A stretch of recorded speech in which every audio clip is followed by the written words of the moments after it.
Hello everyone, welcome to Enigma Vault. I hope my voice and stories can be the bridge between your racing thoughts and peaceful sleep. If this journey can soothe you, please like and subscribe to my channel. You are safe here. Let the story begin. The alarm sounded like a red-hot iron chisel, drilling into the ear bone inch by inch. Irene's back teeth were sore from biting them, but she remained calm. This abnormal calmness under stress was the combat mode she was most familiar with as a traumatologist. Her eyes swept across the switchboard on the wall of the secret room, and the smell of pine suddenly exploded in her nostrils. It was the smell of pine resin from the 1999 summer camp diary that she had touched with her fingertips when she was looking through old files last week. Over there, Colin's voice was suppressed and tense, his finger pointing at the diesel generator in the corner. Short circuit can create smoke.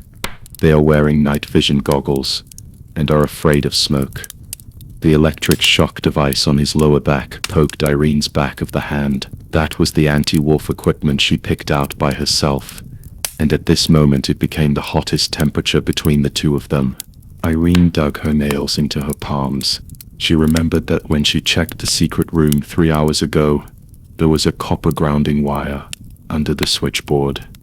If the generator was short-circuited, the current would flow along the grounding wire to the outer wall, which might activate the correction grid set up by Maggie communication station. She grabbed Colin's wrist, and the sweet smell of rosin suddenly mixed with the smell of burning. It was the smell of the fire scene in 1999 in her memory. The telegraph machine that Amy cracked is in the communication station. The interference signal can make their walkie-talkies malfunction. Colin's pupils shrank.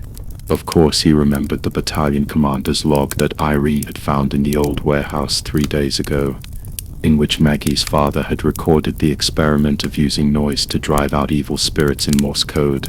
But at this moment, the footsteps outside the window have reached the door, and the latch creaks under the heavy weight. Are you sure?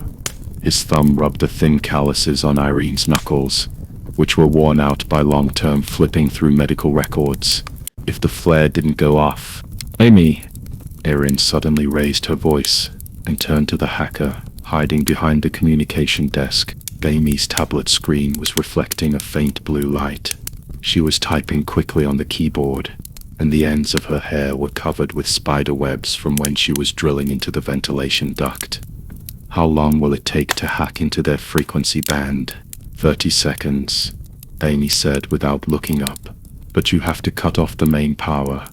Her fingertips paused. As usual, you have to turn off the power when I count to 10. Colin suddenly let go of Irene's hand. Irene watched him rush to the switchboard. Her throat tightened.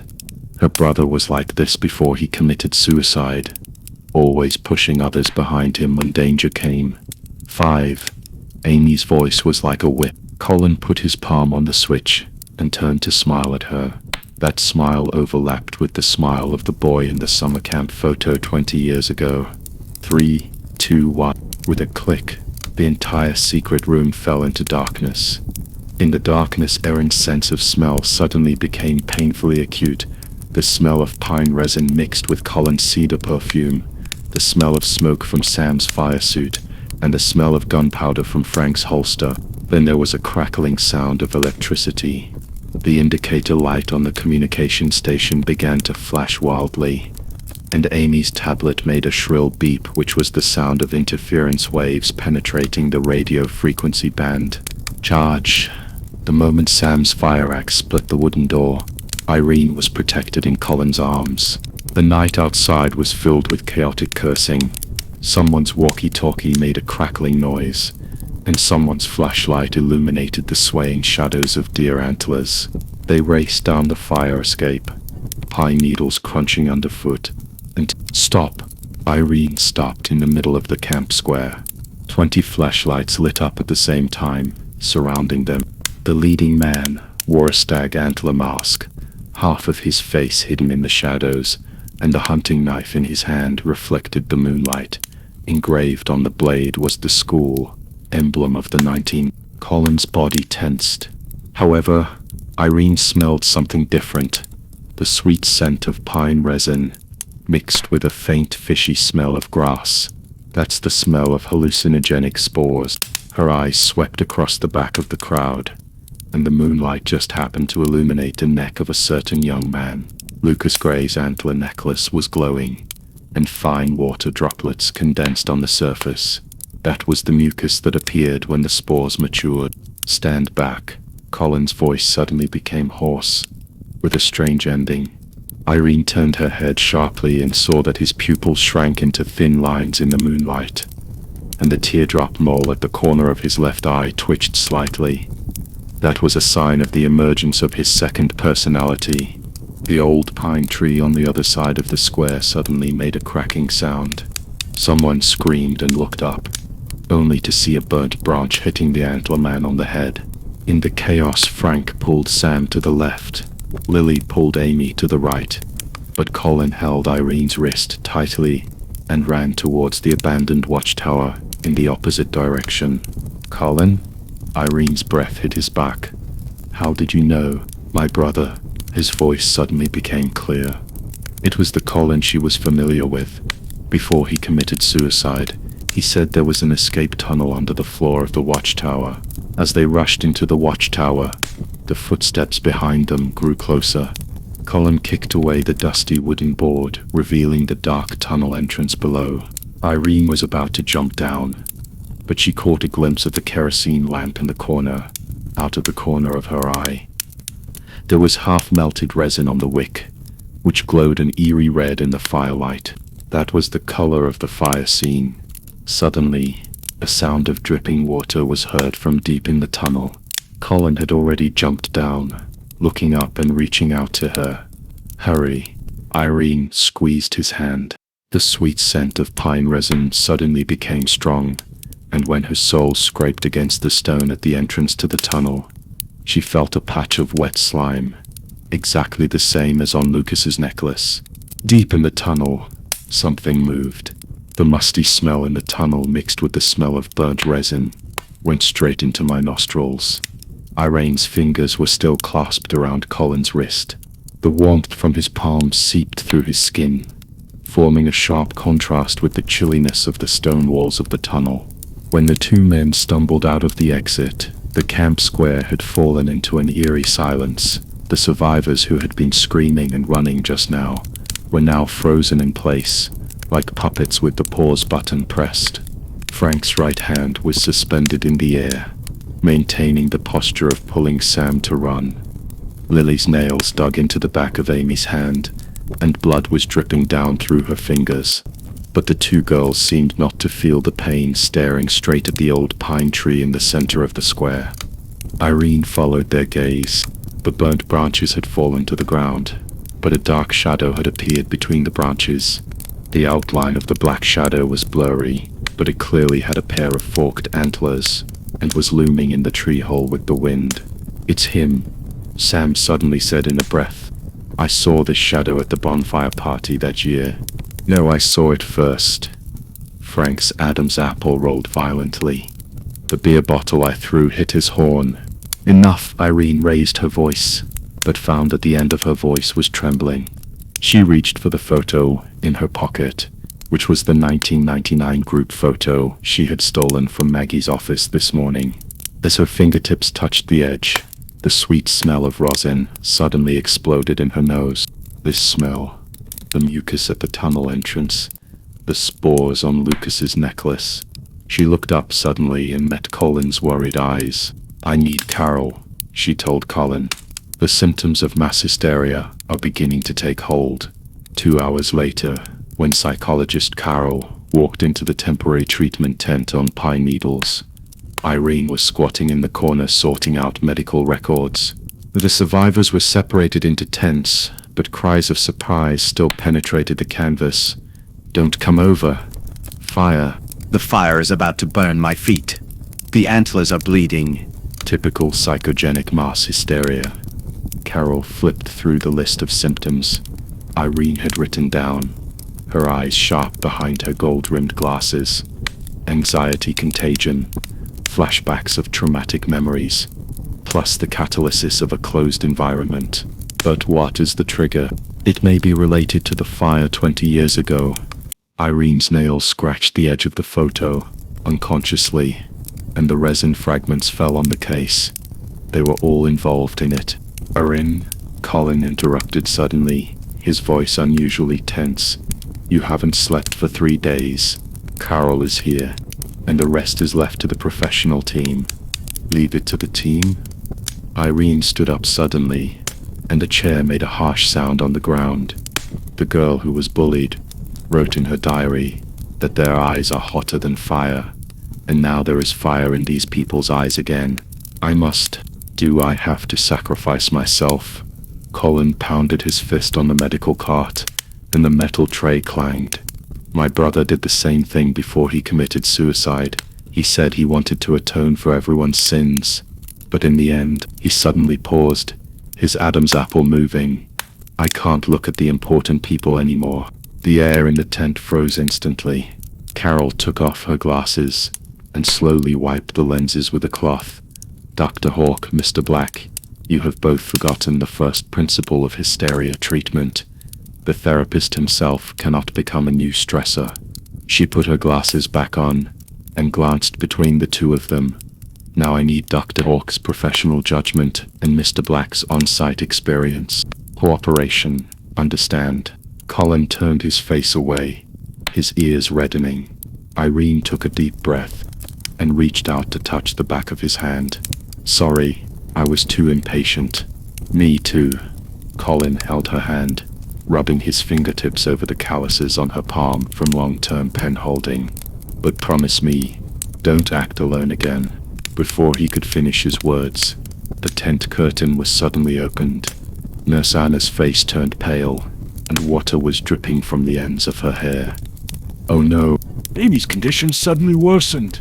She locked herself in the shower, said the water was blood, and drew antlers on the wall. As everyone ran after Anna, Irene smelled the faint sweet scent of pine resin. It grew thicker and thicker, like an invisible string pulling her towards the shower. The moment she opened the door, she gasped. The tiled wall was covered with dark red marks, not blood, but resin mixed with rust. Amy curled up in the corner, her wet hair stuck to her face, her eyes wide open, and she was scratching the tiles with her nails. He said he wanted to collect 7 tears.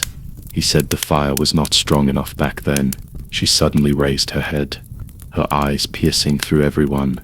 Sister, look, the antlers are smiling. With a click, photographer Peter squeezed in from behind the crowd with a camera in hand, aiming the lens right at Amy's distorted face. In the viewfinder, Irene saw Amy's pupils shrink into needle-like shapes, and the outline of deer antlers was vaguely floating in the steam behind her. I captured it. Peter's voice trembled, the changes in her pupils when she had hallucinations, and he called up the video he had just taken. The image on the screen flickered as it shook, but it was clearly frozen in a certain frame. On the tiles behind Amy, a dark shadow was slowly raising its antlers. Irene pressed her fingertips against the phone screen. The outline of the shadow was exactly the same as the one that appeared in the group photo in Let me use your computer, she said, her voice tense. I need to analyze this video frame by frame. Colin's hand gently covered the back of her neck, and his body temperature came through her skin. I'll help you adjust the brightness. Carol had already begun sedating Amy, and the sweet scent of pine resin still lingered in the air. Irene looked at the swaying black shadow on the phone screen and suddenly remembered the mucus at the entrance of the tunnel. It was not ordinary gum at all, but more like the spores of some fungus, and Lucas's deer antler necklace was lying quietly in her pocket. The bitter smell of burning pine wood seeped in through the cracks in the fireplace. Irene stared at the laptop screen, her eyelashes casting trembling shadows under her eyes. Peter's camera memory card was inserted into the reader, and the progress bar of the video file was pulled to the beginning. Amy's trembling back in the shower. The steam blurred her outline, but it clearly captured the angle at which she suddenly twisted her neck, as if being strangled by some invisible force. 0.3 seconds. Carol tapped the table with her fingertips and pushed up her silver-rimmed glasses. The time it takes for the pupil to contract to a pinpoint is exactly the same as the data I recorded about mass hysteria. But she dragged out the tone and slowly scrolled the mouse wheel down. Look here. The video jumps to a scene where Amy holds her head and screams. Irene leaned closer to the screen and found that Amy's right little finger was tapping the tile at a very fast frequency. 3 short and 1 long, 3 short and 1 long. She suddenly remembered the forensic records in the case file from 20 years ago. The victim, Rebecca, had filled the last page of her diary with the same dotted and line symbols, which the police thought were meaningless graffiti at the time. Morse code. Irene's voice trembled. 3 short and 1 long is V, Rebecca's first letter. Colin's arm reached out from her side, and his fingertips tapped the screen. But the timeline doesn't match. Rebecca committed suicide on July 15th, 1999, and Amy had hallucinations today. He suddenly paused, his Adam's apple rolling twice. July 15, exactly the 20th anniversary of her death. The smell of burnt pine suddenly became sharp. Irene reached for the deer antler necklace in her pocket. The mucus on the surface had dried, but a faint fishy and sweet smell remained. She thought of the fluorescent mucus attached to the pine trees in the tunnel. Lucas said it was a gift from nature, but a mycologist friend had told her that some hallucinogenic spores could trigger traumatic reactions through smell memories. Look at this. Peter suddenly leaned forward with his nose almost touching the screen. Video frame. He dragged a progress bar quickly, and the picture froze in the shaking. In the steam behind Amy, the tip of the left horn of the black shadow of the deer antlers had a knot shaped like a pine needle. Irene suddenly pulled out the brown paper bag she was carrying with her, and inside was a scanned version of the 1999 group photo.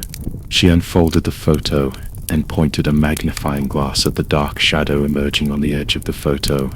There was also a pine needle-shaped notch at the tip of the left corner. It's the same antlers.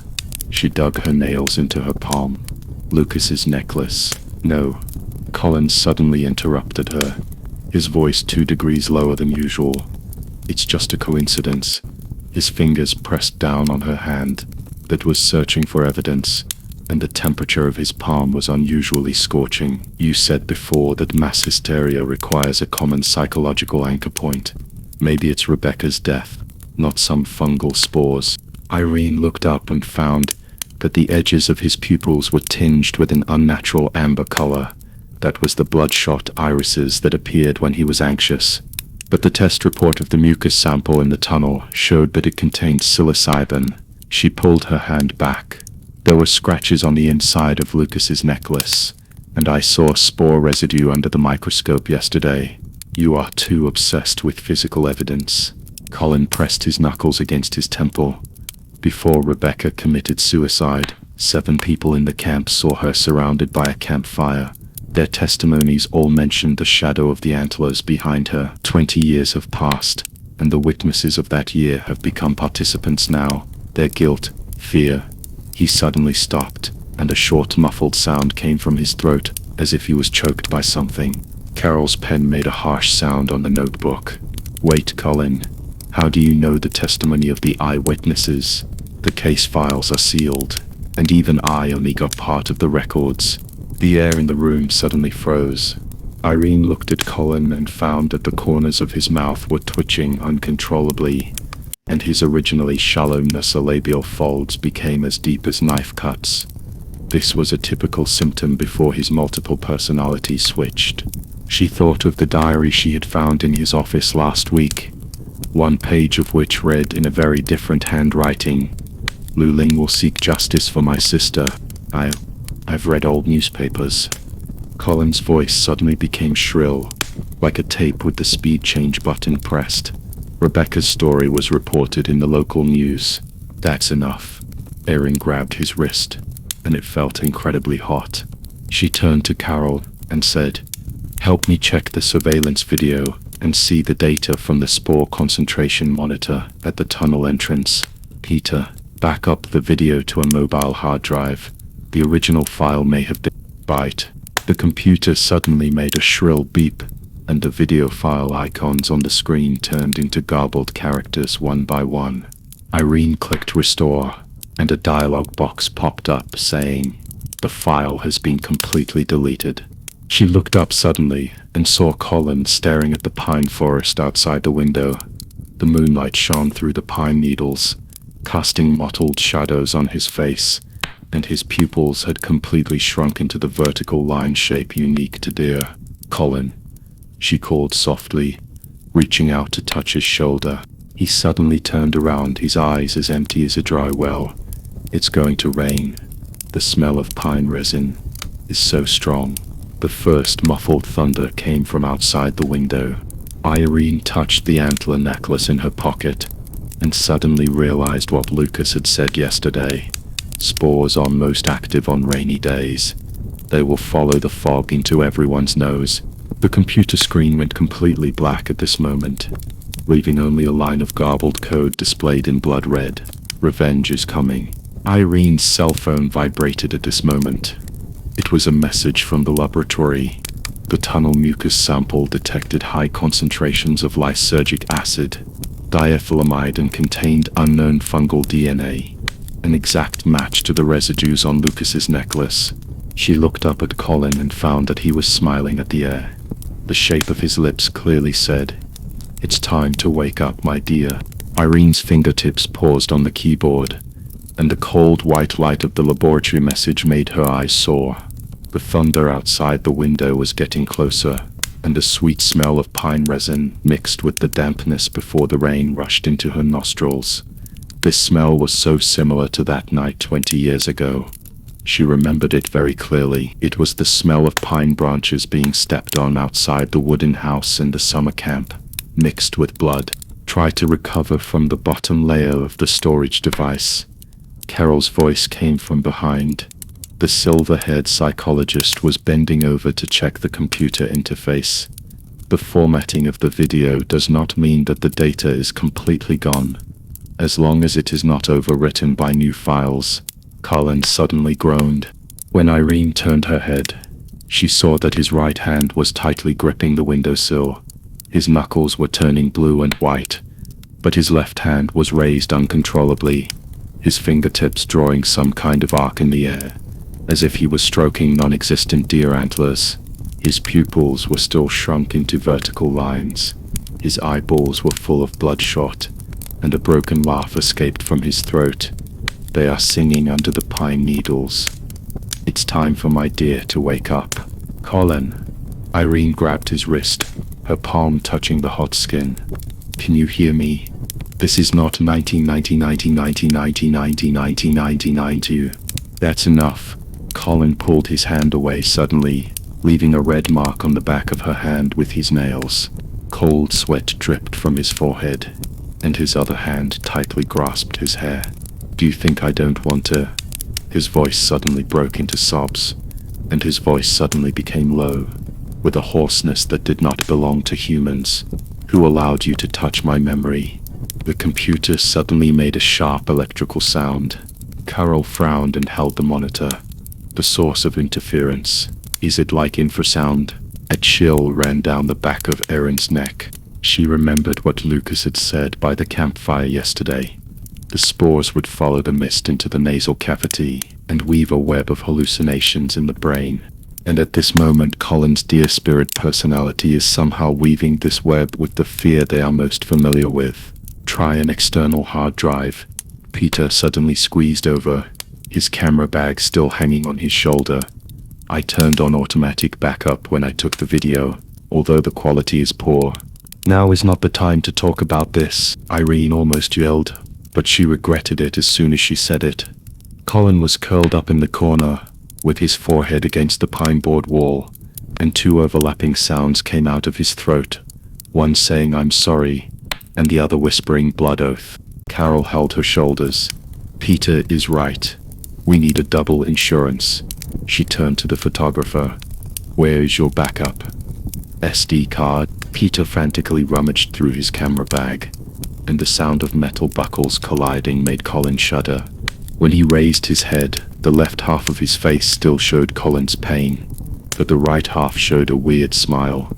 "You think you can stop?" "Found it." Peter pulled out a black SD card. "But I need a card reader." "Use mine." Erin fished out the device from her bag, her fingertips trembling violently. The moment the SD card was inserted into the computer, Colin suddenly let out a scream similar to that of a deer. He knocked aside the wooden chair in the corner and staggered towards the computer, but stopped before touching the computer case. He knelt down with his hands on his head. Don't hurt her." "Colin." Irene knelt in front of him and grabbed his shaking shoulders. "You are fighting against the deer spirit, right? You can control it. I know you can." "He's splitting." Carol's voice was as calm as a scalpel. "The two personalities are fighting for control of the body. Lysergic acid will exacerbate this dissociation." "The video is loaded," Peter shouted suddenly. Irene turned around and saw blurry blocks of color jumping on the computer screen. The outline of the camp in the rainy night gradually became clear. It was the surveillance video of the night of the party. The camera swept across the crowd around the campfire and suddenly stopped on the back of a person in a white dress. Colin's body convulsed violently. His left hand tightly grasped Irene's wrist, while his right hand made a gesture of holding a deer antler towards the air. Irene smelled a stronger scent of pine resin, mixed with the rusty smell of blood. This was her olfactory compensation warning her that danger was approaching. "Hurry, hurry." Peter's fingers almost touched the keyboard. Colin suddenly raised his head and let out a last, broken sob. His pupils expanded and shrank in the lightning, as if two consciousnesses were struggling in the final struggle. Irene felt his hand loosen and tighten around her wrist several times before finally falling limply. "Loading complete." The computer beeped. Erin's breathing almost stopped. She looked at Colin. He had his eyes closed, his wet hair stuck to his face, and tears hanging on his eyelashes. The video on the screen was slowly unfolding a blurry but deadly picture. The prompt sound of the video loading completed was like a thin needle, piercing the tense silence in the room. Irene's nails almost dug into her palms as she stared at the jumping images on the screen. It was the surveillance footage of the party that night. The rain blurred into a gray mist on the lens, and the embers of the bonfire lingered in the humid air, stretching the shadows of the crowd into a distorted shape. "Pause." Carol's voice suddenly sounded. She pushed up her gold-rimmed glasses and tapped the lower right corner of the screen with her fingertips. "Here." Erin followed her lead and moved closer. In the picture, Maggie is walking through the crowd with a cup of hot cocoa. The exterior wall of the wooden house behind her should have dark brown wood grain, but at this moment there are a few tiny spots of light jumping around. Peter immediately called up professional software and magnified the area 3 times. The outline of the light spot gradually became clear. It was a string of symbols composed of alternating light and dark, like stars blown away by the wind, or like cetapecs in some kind of codebook. "This is a stroboscopic projection." Carol turned the mouse wheel. The afterimage of an old-fashioned projector. Someone may have used a hidden light source on the night of the party. Her eyes swept over Irene. This coincides with the time of the mass hysteria. A chill ran down the back of Erin's neck. She remembered that Lucas once said that his sister always said, "There are moving shadows on the wall," before she committed suicide. And there was indeed a 1999 Kodak projector locked in the camp warehouse managed by Maggie. The smell of rosin suddenly exploded in my nose, mixed with a very faint burnt smell. That was the smell of burnt film. "Wait." Colin's voice was trembling with hoarseness. Only then did Irene notice him. He was curled up in the corner of the sofa, the sweat on his forehead soaking the collar of his shirt, and his left hand was tightly clenching the sofa cushion, his knuckles turning white, but his eyes were clear, no longer the dark green turbidity he had when he was in the Luling personality. Can you play the scene of the hallucination again?" Peter operated the keyboard and the video jumped to the scene where the survivors suddenly froze. Some people covered their heads and screamed. Some knelt down and vomited. And Maggie's face was distorted into a blurred block of color in the shadows. On the wall behind them, the light spots were flickering in a regular pattern. Bright, dark, Morse code, Irene and Colin said at the same time. Peter quickly pulled up the Morse code table, and the three of them moved closer to the screen to count the number of flashes. The light patterns represent short die sounds, and the dark patterns represent long die sounds. When the last group of dark patterns disappears, a string of letters appears on the screen. C, A, M, P, Y. Camp 1999, Carol repeated in a low voice. Summer camp 20 years ago. Colin stood up suddenly, but stumbled because his legs were weak. Irene instinctively supported him and felt the wetness of his back, which was soaked with cold sweat. His Adam's apple moved. Before my brother committed suicide, he always wrote the fire of 1999 in his diary. After the summer camp ended that year, a wildfire broke out in the camp and burned for 3 days and 3 nights. His voice suddenly choked. I thought he was troubled by the shadow of the fire, but now it seems I'm troubled by a secret, Irene continued. She touched the resin fossil in her pocket, which was stolen from Maggie's office. The 20-year-old resin contained half a piece of burnt film, which was now hot with her heartbeat. In the 1999 summer camp, there were not only sexual assaults and suicides, but someone also used a projector to play some kind of video. Maybe it was a live video? Colin's pupils contracted slightly. So mass hysteria is not spontaneous. Someone used a stroboscopic light source to trigger collective memory.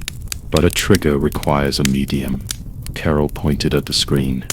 Lucas's antler necklace contains hallucinogenic spores, and Maggie's hot cocoa may have hallucinogens added to it. Under the double stimulation, the projection awakens their guilt from the past. She paused suddenly, but the password is Camp 1990. The password is the key. Colin interrupted her. There is an underground storage room in the camp. It was built by my father. The entrance is behind the fireplace of the old cabin. During the wildfire in 1999, the iron door of the storage room saved his life. He grabbed Irene's wrist, his fingertips still trembling. There may be evidence from that year in it. Films, diaries, things that can prove that Maggie used corrective therapy to cover up the truth. Irene shook her head. The password is more likely to point to a person. She took out her cell phone and pulled up a list of survivors from 20 years ago. The camp director of the summer camp in 1999 was Maggie's father, Old White, and there was a girl named Camille on the list. She was Lucas's sister. Her death report said suicide, but there was a paragraph missing in the autopsy report. That's enough. Colin suddenly raised his voice, his temples throbbing. You always attribute everything to psychological trauma, but what we need here is physical evidence. There are Old White's medical records in the storage room. Maggie has been using his method to control the participants. There must be... Colin. Irene pressed the back of his hand. She could feel the blood vessels throbbing violently under his skin. I know you are eager to prove your brother's innocence, but we must first figure out whether the code points to a place or a person. What if the storage room is a trap? What if Maggie has been waiting for us to go there? The room suddenly fell into darkness. Irene's sense of smell suddenly became acute. The sweet smell of pine resin, the bloody smell of rust, and a damp, musty smell like rotting antlers. She heard Colin gasp, Peter curse circuitry under his breath, and Carol fumble for her phone. But the clearest sound was the echoing laughter coming from the door. It was not Colin's voice. It was hoarser and colder, like the wind in the branches of a deer's antlers. The deer spirit is back. Equipment, Peter yelled. In the cold white light of her mobile phone, Irene saw that the projector cable was torn off, and the computer screen flashed twice and then went completely black. There was a dull thud of something heavy hitting something outside the window. A flower pot in the corridor was knocked over. Then there were intermittent gasping sounds. Someone was knocking on the door. Someone was banging on the door, and the survivors who were supposed to be resting in their respective rooms were now scratching the door panels with their nails and whimpering like wild beasts in their throats. Colin suddenly grabbed Irene's hand and stuffed something into her palm. It was the deer antler necklace. The spores can enhance hallucinations, but they can also interfere with brainwaves. His voice became vague again, as if it came from a long distance. Nagy put drugs in the water source. They couldn't control themselves. The door bolt broke with a crisp sound. Irene felt the fossilized resin in her pocket.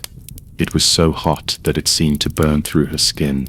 She stared at the approaching figure in the darkness, and heard her own heartbeat drowning out all the noise. At the last moment she suddenly remembered the fire report from 20 years ago. The entrance to Old White's storage room was indeed behind the fireplace, but the vent was connected to the pine forest. And in the pine forest her sister's diary buried by Lucas was hidden. In the darkness her fingers gently stroked the deer antlers on the necklace. The smell of blood faded a little in the scent of pine resin, and was replaced by the faint aroma of burnt pine needles.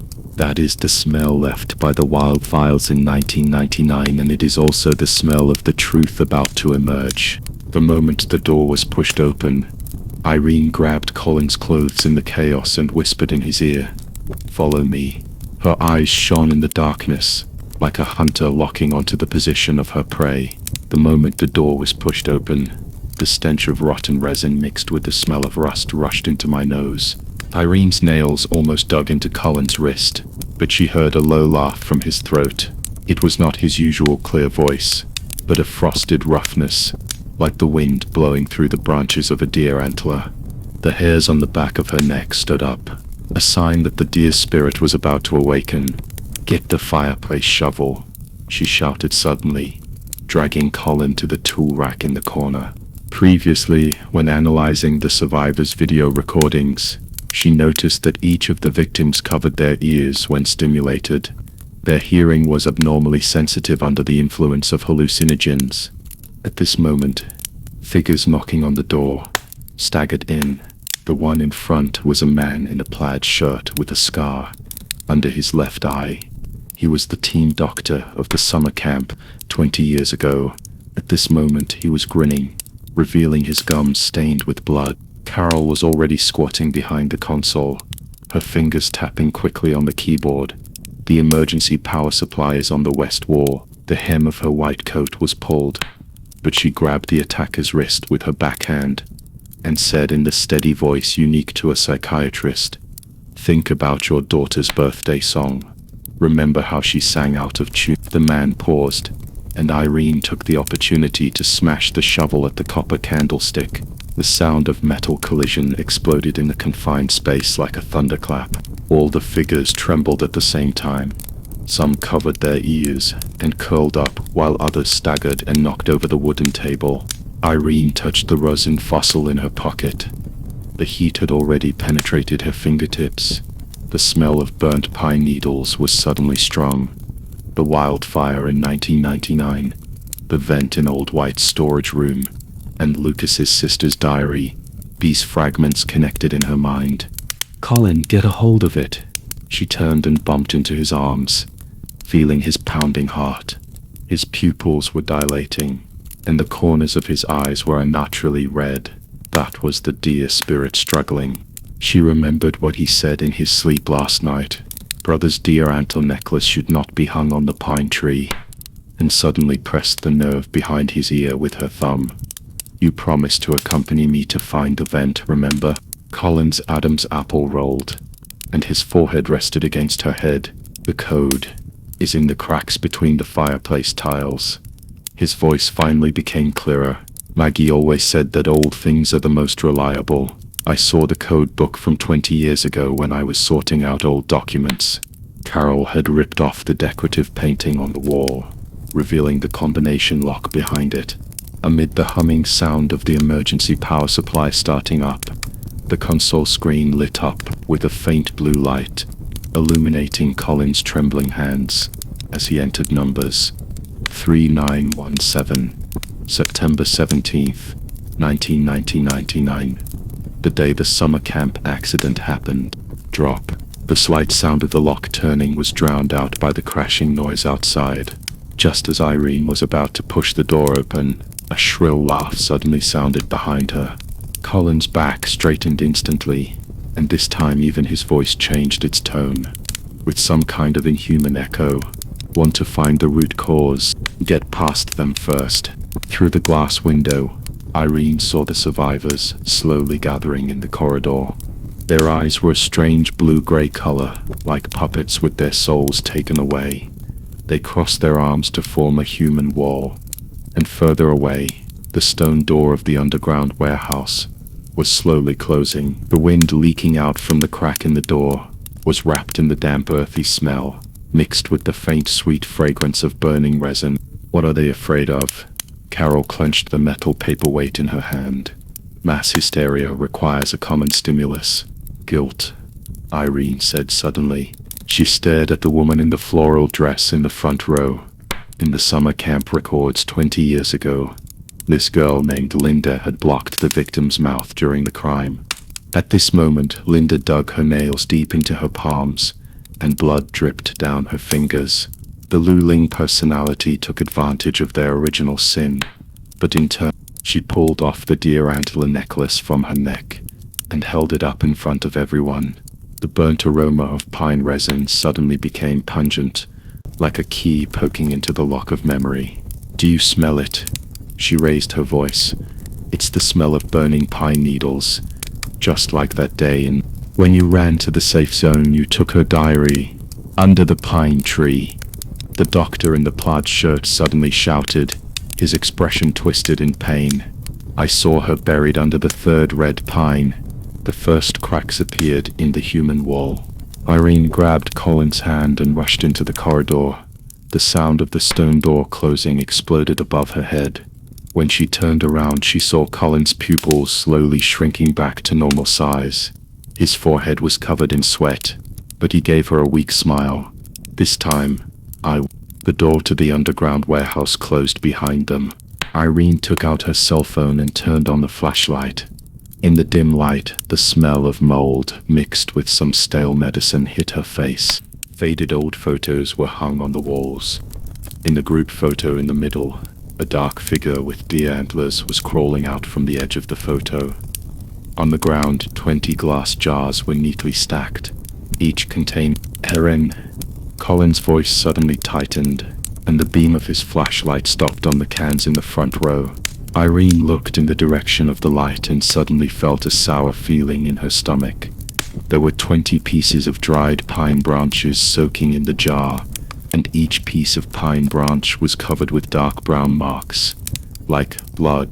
From the deeper darkness, there was the sound of glass tapping against each other. The iron door of the warehouse was slammed loudly, and the roar from outside mixed with the smell of burning resin poured in. Erin dug her nails into her palms and the hairs on the back of her neck stood up. This was so similar to how she felt when she was 12 years old, hiding in the locker, with coke spilled on her sneakers, and the girls laughing at her freak in her ears. But she couldn't shake at this moment, and couldn't let the survivors who were controlled by the group hallucination see the flaws. Colin, the second shelf on the right, she shouted at the top of her voice, her eyes sweeping over the dusty oil drum in the corner. While inspecting the warehouse 3 days ago, she noticed kerosene and pine resin blocks left behind by the forest ranger. Colorado pine forests are fireproof every year, and there are always people who secretly hoard emergency fuel. Colin's hand reached out in the smoke. His knuckles brushed against her wrist. The touch of his body temperature made her breath stop, and then he handed her the can of rusty kerosene. Throw it over there. Irene picked up a broken brick and smashed it at the oil barrel. The dark brown liquid splashed on the iron door. When she took out the lighter, the sweat on her palms almost made the metal handle slip. Stand back, she shouted and pressed the lighter. The moment the blue-purple flame licked the oil stains, the knocking sound outside the door suddenly stopped. As columns of charred smoke rose, the screams of the survivors were louder than the fire. Some people shouted the dear spirit has appeared, and some people knelt down crying. In the chaos, Irene caught a glimpse of Kevin huddled behind a shelf, with sweat stains on the back of his light-colored shirt. Colin put his arms around her waist and rushed her in the opposite direction. He grabbed Kevin's collar the moment he was about to slip out the door. The action was so similar to his agility when he was planning the camp escape game, but it made Irene's heart tighten. Does his dear spirit personality also hide such explosive power? Speak. Irene pushed Kevin against the moldy wooden frame, and the smell of resin wrapped in his cologne rushed into her nostrils. She closed her eyes, and her sense of smell allowed those smells to materialize into images in her mind. Beneath the cologne was the bitter smell of hospital disinfectant, and further down, the smell of rust. You know what happened 20 years ago, right? Kevin's Adam's apple moved, and he caught a glimpse of the figures gathering outside the door again. He finally broke down and uttered a few words. Maggie's correctional records are under the floor of the old church. But he suddenly choked. There were more than 7 of them back then. There was also Erin. The wind that broke open the wooden door of the warehouse sent up scraps of paper all over the floor, and Mike's figure squeezed in, wrapped in the dampness of the pine forest. The private detective, who always had a cigar in his mouth, had his tie crooked on his collarbone, and was holding a stack of yellow documents in his hand.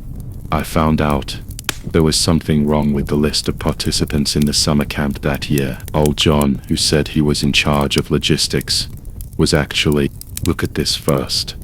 Colin had already taken the top photo, a group photo from— As soon as Irene's fingertips touched the edge of the photo paper, the fresh scent of rosin suddenly changed. It was the bitter smell of blood rust mixed with burning pine needles. She looked up suddenly. This photo has been processed. Carol fished a magnifying glass out of her white coat pocket. It's invisible ink covered in rosin. She lowered her voice. It's the same wax seal that was used on the book Behavior Correction in Maggie's office. The figures of the crowd overlapped under the dim light bulb. Colin's arm rested naturally on the back of Irene's chair, and his body temperature seeped through her thin shirt, making her a little dazed. The last time someone stood silently behind her like this was the day her brother was pushed into the icy lake by bullies, and he never came up again. Look here. Mike pointed at a blurry figure in the corner of the photo. Old John's ID number matches the number of the nurse at the Colorado Juvenile Detention Center. Maggie's father, his Adam's apple rolled, was a psychiatrist at that prison. Erin's breath hitched. She thought of the calming tea that Maggie had distributed to the participants 3 days ago, and the light green spores on the antler necklace that Lucas always wore. Hallucinogens, which magnified guilt through group suggestion, and then controlled it with corrective therapy. Wait. Colin suddenly pinched the photo and rubbed his fingertips across the indentation on the back of the photo paper. This line of words, "Revenge for little Lucy." His voice changed, and the ending tone was low and hoarse that didn't belong to him. Irene's heart shuddered. Is it the dear spirit personality? Kevin suddenly let out a short scream. When Irene turned around, she saw him breaking free from Colin's restraints and crashing into the wooden frame behind him. Amid the sound of rotten wooden boards breaking, boxes of resin blocks fell to the ground, and lime from the warehouse ceiling dropped down. There was a rusty mechanism hidden behind the wooden frame, which was triggered by Kevin's weight. Run. Mike dragged Carol towards the door, while Peter held the documents to his chest. Colin's hand firmly grasped Irene's wrist, and he pulled her into the corner the moment the first slab fell. The dust blinded her eyes. Irene could hear her own pounding heart, mixed with Colin's growl in her ear. Hold on. Her fingertips suddenly touched the bulge in the crack of the wall. The smell of pine was especially strong here, mixed with damp earth. The same spore scent she'd smelled on Lucas's necklace, and under the floorboards in Maggie's office. Irene pushed hard, and half of the wall cracked open, revealing a dark passage. This way. she shouted and pulled Colin in, with the roar of collapsing stone slabs behind them. The wind in the passage brought in the fresh scent of pine needles. Irene looked up in the cold white light of her cell phone and saw the deer antler totem carved on the ceiling of the cave, exactly the same as the black shadow in the group photo. Colin's hand tightened in her palm, and his body heat came through her sweaty skin. Irene heard a low cry coming from deep in the passage, like a deer or some suppressed whimper. She touched the silver ring around her neck. It was a gift from her brother before the accident, and it was now getting hot with her heartbeat. "Let's go," she said to Colin, her voice steadier than she thought it would be. The light from a mobile phone illuminates the road ahead, but it cannot penetrate the darkness at the end of the passage. What's waiting there, she doesn't know. The wooden door at the end of the passage creaked slightly as the two of them worked together. Irene stuck half of her face out first, and the scent of pine needles, rotten leaves, and rain wafted in her face. The moonlight filtered through the gaps in the trees, illuminating a leaning wooden house not far away. It was the old medical station at the summer camp 20 years ago, which she had seen in Maggie's old photos. Colin's fingertips were still shaking as he closed the door with his backhand. He slid down and sat down against the musty wooden wall, the flashlight beam casting a shadow on the mottled wallpaper. "I clearly demolished this wall when I renovated the camp 3 years ago. The secret door is sealed with resin." Irene squatted opposite him and took out disinfectant cotton from the canvas bag. The wound on Colin's wrist caused by the stone slab was still bleeding. As soon as her fingertips touched his skin, the sweet smell of pine resin, wrapped in the smell of rust, rushed into her nostrils. The smell in the passage, the hallucinogenic spores on Lucas's necklace, and the charred deer bone under the floor of Maggie's office, all overlapped into a chaotic fog. "Do you smell it?" Colin suddenly grabbed her hand. His pupils shrank into thin lines, and the corners of his eyes were unnaturally red. "I always smell this in my dreams, like blood mixed with pine oil burning." Irene's breath hitched. She had seen Colin's medical records, and the trigger points of his multiple personalities were always related to smell. 3 years ago, when his brother Colton hanged himself in summer camp, surveillance footage showed him kneeling in the rain all night, holding a burnt deer head specimen. The traces of burned resin left at the scene were a typical example of Maggie's corrective therapy. "Deal with the wound first." She pulled out medical scissors and cut open his cuffs, trying to be gentle.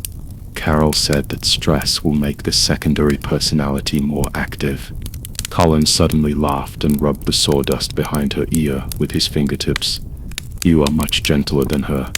Before he finished speaking, his temples were throbbing, and his Adam's apple was rolling up and down, as if another voice was struggling in his throat. Irene saw his right hand digging into the wall uncontrollably, blood oozing from the cracks between his nails, while his left fingertips were unconsciously making the shape of deer antlers. "Colin, listen to me." She pressed his shoulders, her nose almost touching his. "Remember last week at the lake? You taught me to recognize the annual rings of lodgepole pine, and you said the widest ring was in 2001, because it rained for the entire rainy season that year." His pupils slowly dilated, and the redness faded to a pale pink. "June 15th, 2001. His voice was hoarse. "Colton, that was the day." "No," Irene wiped the blood from the corner of his mouth with her thumb. "On June 15th, 2001, you carried me down the mountain when I had a fever." She deliberately mixed up the time. This was a lie when they first met, but it became his anchor in the fight against the deer spirit. Suddenly, there was a sound of dead branches breaking outside the wooden house. They both looked up at the same time and saw the figure of Lawyer Linday emerging from the shadows of the trees. The hem of her suit skirt was stained with mud, and she was holding a brown paper bag in her hand. "Thank God you're still alive." She kicked aside the wild berry vines at the door. Maggie's people blocked the perimeter of the camp. I took a 3-kilometer detour through the mountains. A brown paper bag was spread out on the dusty wooden table. revealing a stack of yellowed files.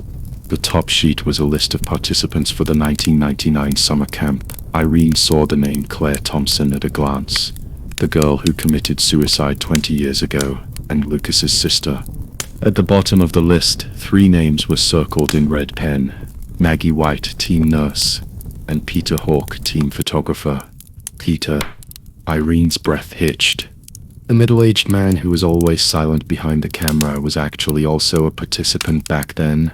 The more interesting part is coming up. Linda pulled out a copy of her birth certificate. Maggie White was born in Denver in 1980, but her 1999 file showed that she was a nursing student at Colorado State University. But I checked, and there was no student named Maggie White at that school that year. She handed over a fire report. In July 2001, a fire broke out in the old medical station, destroying all the student files, and Maggie took over as battalion commander that year. Colin's fingers suddenly gripped the edge of the table, his knuckles turning white. Irene noticed goosebumps on the back of his neck, a sign that the deer spirit was about to awaken. Just as she was about to speak, Linda's phone suddenly vibrated. The anonymous text message contained only one line: "Stop investigating, or your bones will collapse next." The air in the wooden house suddenly condensed. Irene took out her cell phone, and the same text message was lying in her inbox. The sender's number was completely hidden, with only a string of numbers at the end. 1999-0723. The date Claire Thompson committed suicide. Maggie is testing our limits. Linda put the file away again. She has been using corrective therapy to cover up her crimes for 20 years. Now we have touched the core. Colin stood up suddenly, and the chair made a sharp sound on the ground. His eyes became deep again, like the eyes of a deer in the middle of the night, but softened the moment he looked into Irene's eyes. "I'll go check the perimeter." Irene followed him to the door and watched him disappear into the shadows of the trees. The wind lifted the hem of his coat, revealing the Swiss Army knife tucked on his back, a relic left by his brother. She touched the hot silver ring around her neck, and when she turned around she met Linda's inquiring gaze. "Do you know what his secondary personality is called?" Linda suddenly said Lu Ling. She opened the photo album on her phone and saw a blurry surveillance screenshot. On the night Colton committed suicide 3 years ago, a figure wearing a deer antler mask was wandering under the tree, and the outline under the mask was exactly the same as Colin. Colin's whistle was heard outside the cabin, which was the safety signal they agreed upon. Irene put the silver ring into her palm and rubbed her fingertips against the words "Irene and Colton" engraved on the ring wall. It was a safety gift that her brother insisted she accept when they met for the last time before the accident. "Keep checking," she said to Linda, her voice as soft as the sound of pine needles dropping to the ground. "But starting tomorrow, we have to be more careful." The moonlight climbed up the eaves of the cabin and cast antler-shaped shadows on the wallpaper. A deer cry came from the distance, long and sad, like some ancient curse, which was seeping into the veins of every pine needle with the wind. The smell of pine resin condensed into an invisible net in the wooden house. Irene stared at the crackling wood in the fireplace. Sparks splashed on the back of her hand, burning her fingers so much that she curled them. But compared to the burning pain from the silver ring around her neck, this temperature was nothing. Colton's name was engraved on the ring wall, and now it was branding her bones through her skin. The anonymous letter was postmarked in Denver, but the sender's address was 13 Pine Forest Road. Mike slammed the brown paper bag on the pine table, his knuckles still stained with mud from his investigation. "I checked, and the place was reduced to ashes by a wildfire 5 years ago. Now there's only half of a sign that says Corrective Therapy Center." Linda pushed up her gold-rimmed glasses, and the cold light from the phone screen made her eye sockets blue. Maggie's father was the founder of that center. I looked up medical records from the 1990s and found that 7 girls at the summer camp were diagnosed with abnormal behavior and received electric shocks and hallucinogen injections. Her voice suddenly choked. One of them was Colton's sister. Irene's temple was throbbing.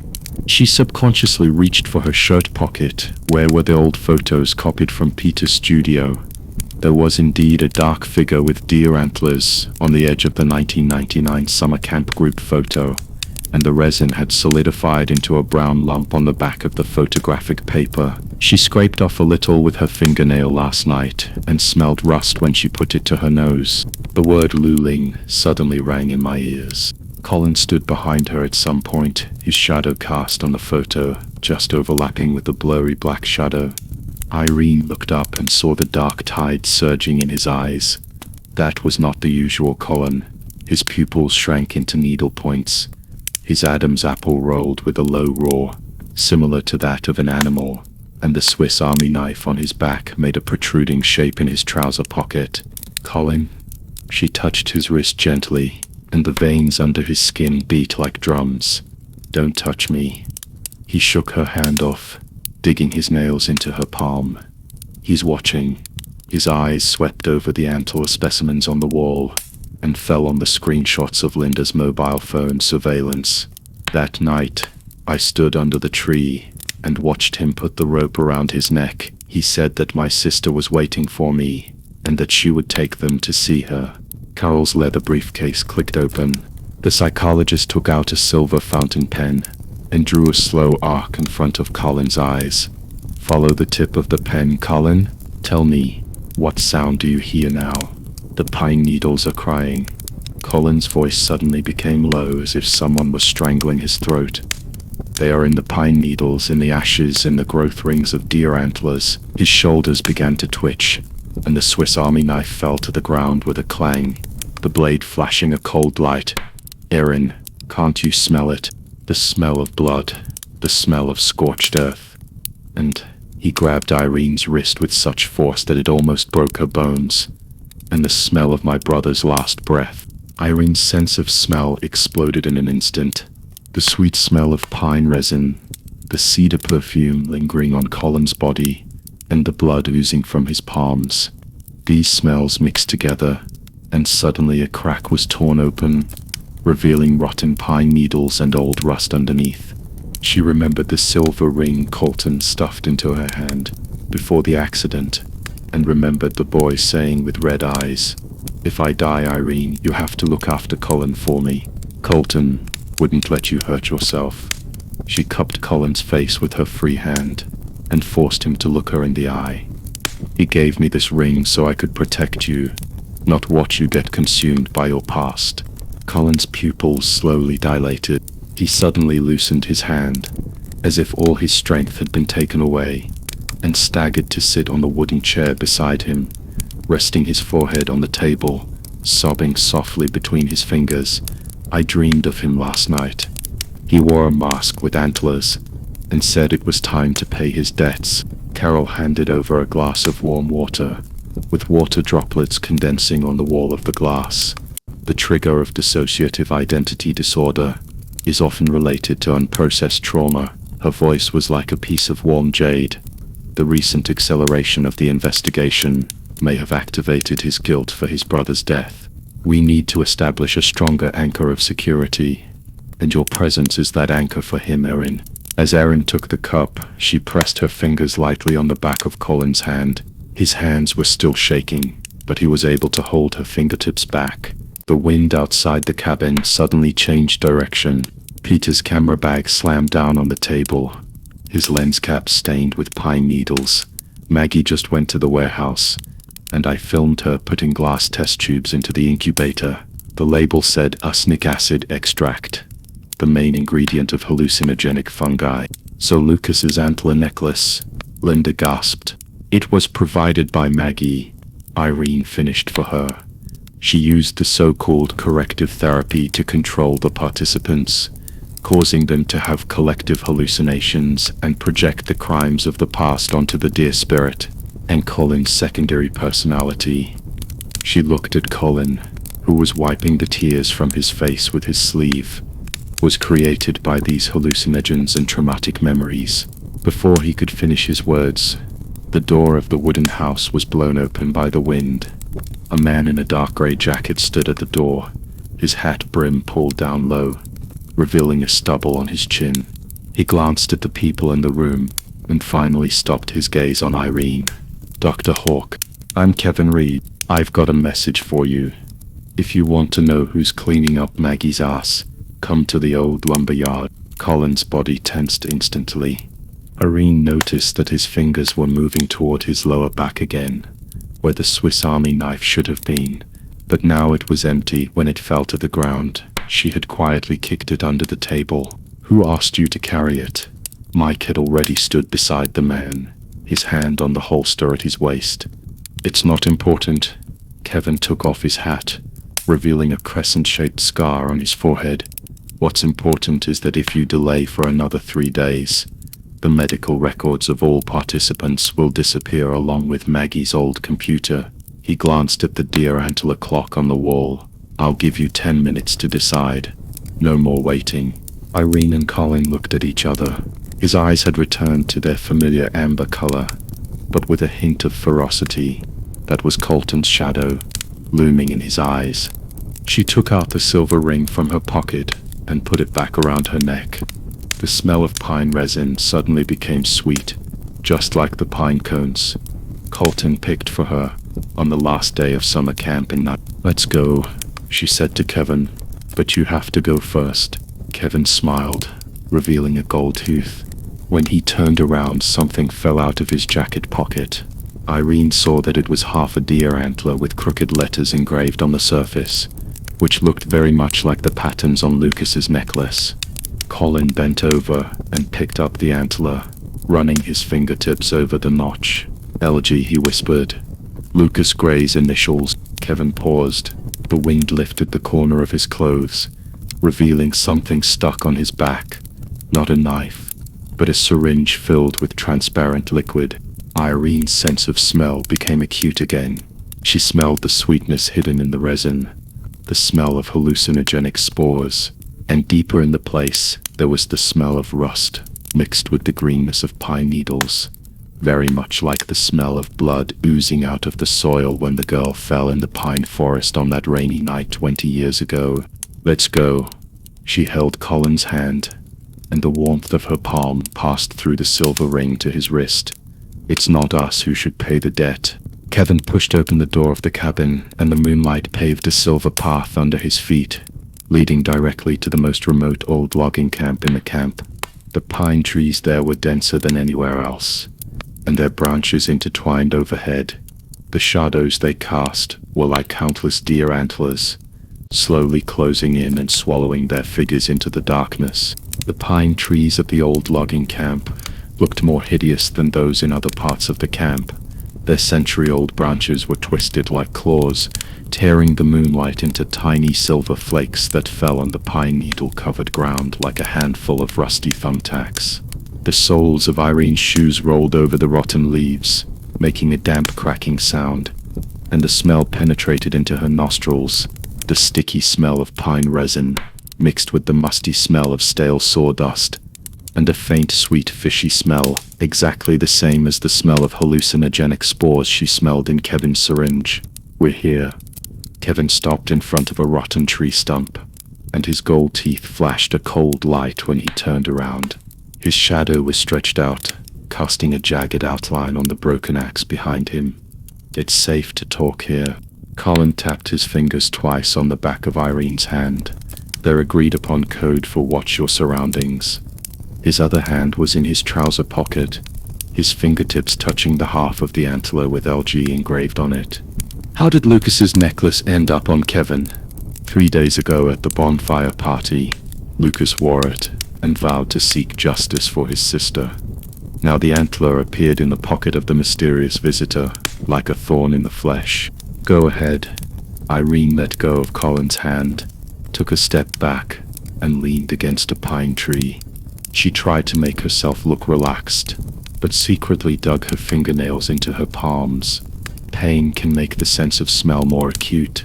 Kevin smelled of tobacco, mixed with the bitter smell of some chemical agent. How did Maggie plan the identity reversal? How much was she involved in the case back then? Kevin's Adam's apple moved. The moonlight climbed up his brow bone, casting shadows on his eye sockets, making his expression look a little distorted. 10 years ago, I took over a batch of files. Maggie changed all the information of the participants in the summer camp that year. There was a girl who was obviously a victim, but now she is the daughter of an investor.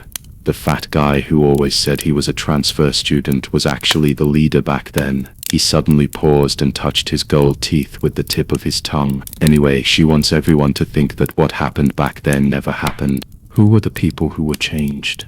Irene asked. Where is the file now? He's lying. Colin's voice was like cold iron.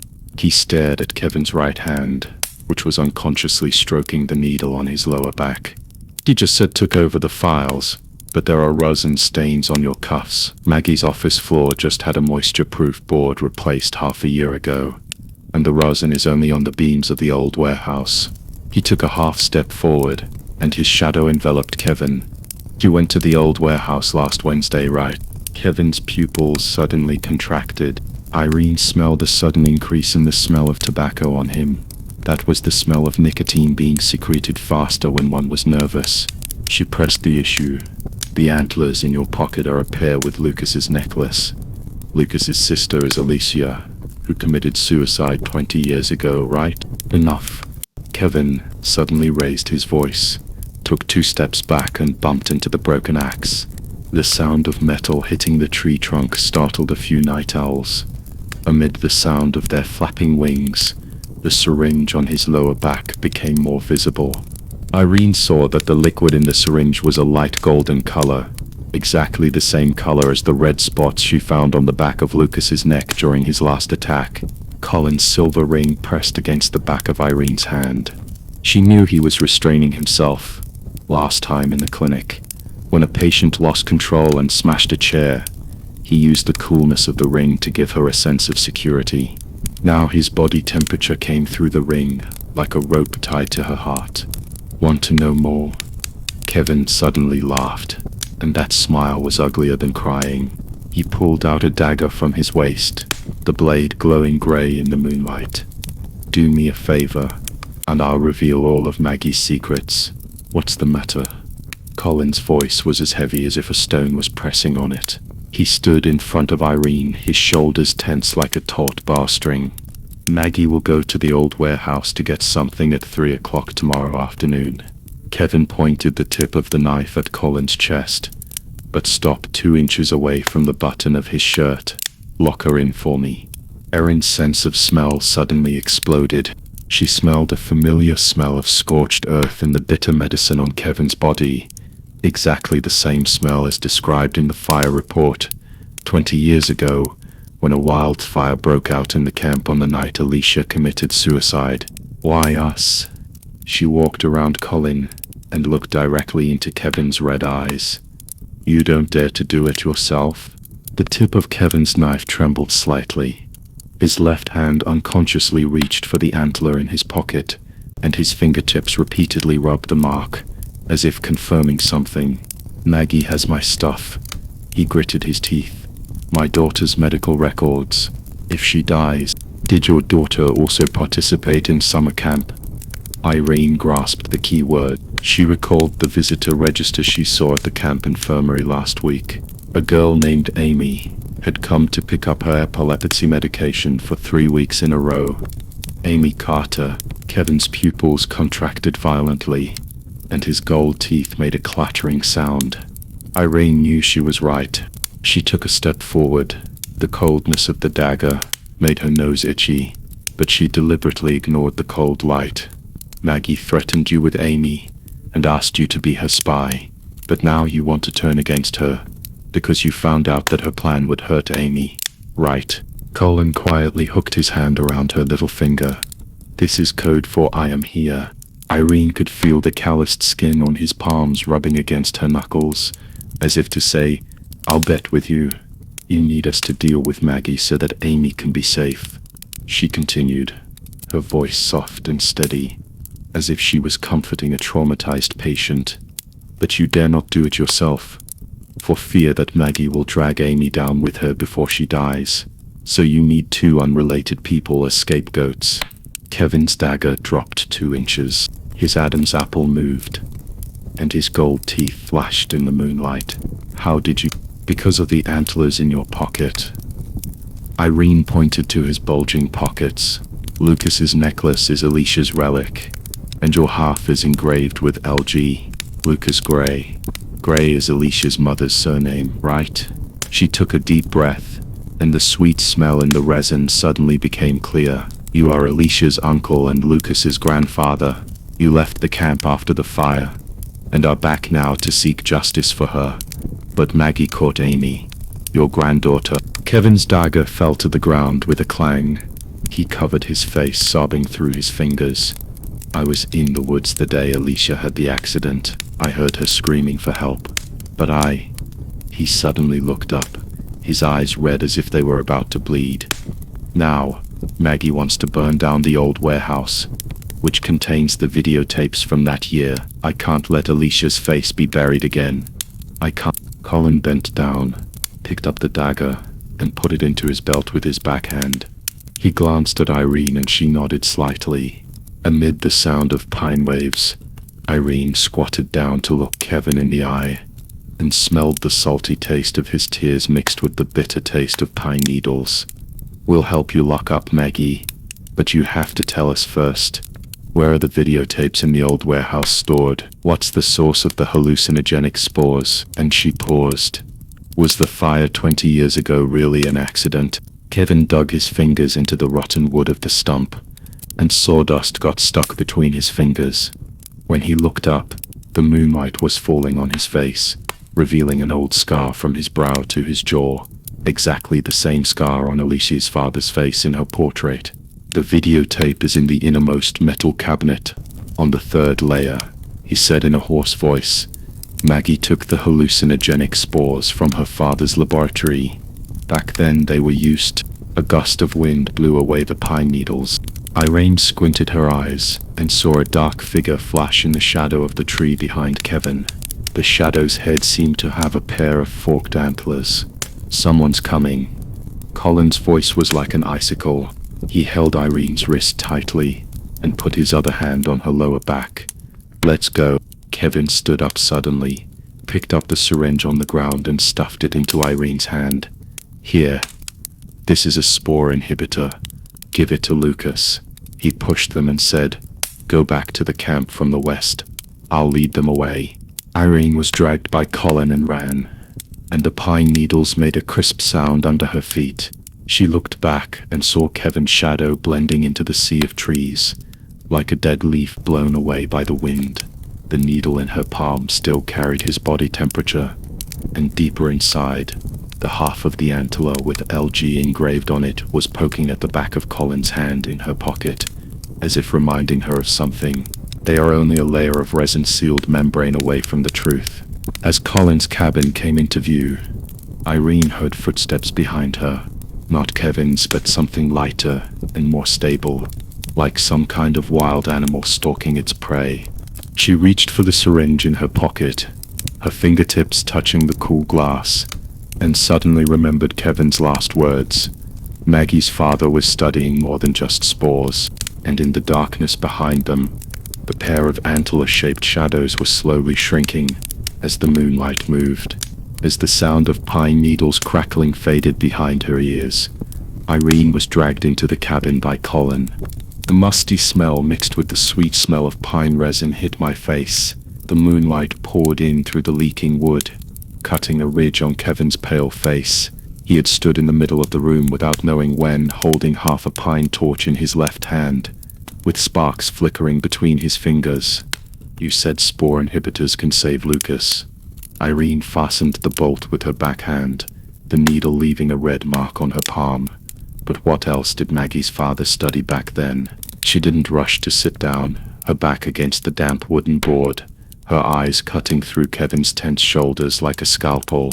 The man's suit cuffs were stained with resin, and there was an old piercing on his left earlobe, which overlapped with the shape of the ear bone of a logistics assistant in a summer camp photo taken 20 years ago. That was the only corner in the photo that was not soaked with resin when destroyed by Maggie. Kevin's Adam's apple moved. The pine cones crackled and exploded. Sparks splashed on the deerskin bag at his feet, revealing half a silver chain. The buckle pattern of the hallucinogenic spore necklace around Lucas's neck was exactly the same. Do you know why every summer camp participant says seeing a deer spirit on bonfire night? He suddenly laughed, the sound like sandpaper scraping against rusty gears. Maggie improved her father's corrective therapy. When those boys held Alicia down, it was not only their laughter that filled the pine forest. Colin's breathing suddenly became heavy. Irene caught a glimpse of his fingertips trembling slightly at his side, and his knuckles turned white from the force. That was a sign that the deer spirit personality was about to awaken. She quietly took half a step towards him, and lightly touched the heel of his boot with the tip of her shoe. This was the secret signal they agreed upon, like throwing snow into the crater of a volcano that was about to erupt. Colin's eyelashes trembled. His Adam's apple rolled as he swallowed a low growl. His nails dug deep into his palms, and the taste of blood spread between his teeth. On the night Alicia committed suicide, a small fire broke out in the pine forest of the camp. Irene answered, her voice like silver immersed in ice water. The spores released by the burning pine resin were blown into the dormitory by the wind, and you inhaled them, causing collective hallucinations. But what Maggie didn't tell you is that the spores her father used back then were more than just hallucinogenic. She took out the piece of antler engraved with LG from Colin's pocket, and the resin glowed amber in the moonlight. The patterns on it matched the memory anchor point in the laboratory log back then. She's tampering with your memories to pin the blame of the abusers on the survivors, right? Kevin's pupils suddenly contracted. The pine cones fell to the ground, and the sparks burned a hole in the deerskin bag, revealing a stack of yellowed files inside. The top one was the medical record of the 1999 summer camp. Alicia's injury report was circled again and again with a red pen, and the word hysteria was written crookedly in the comment column. She made the memories of all the participants reversed. He suddenly squatted down to pick up the file, and his fingertips repeatedly rubbed Alicia's name. I was the nurse accompanying the team back then, and I should have sealed these records. But Maggie threatened me with my daughter's medical records. She knew my wife died of postpartum depression, and that my daughter had a genetic mental disorder. Colin's fingers suddenly grasped Irene's wrist. His palms were incredibly hot, and the thin calluses on his fingertips rubbed against the old scars on her wrists, left by her crushing glass when she witnessed bullying in her childhood. Aaron.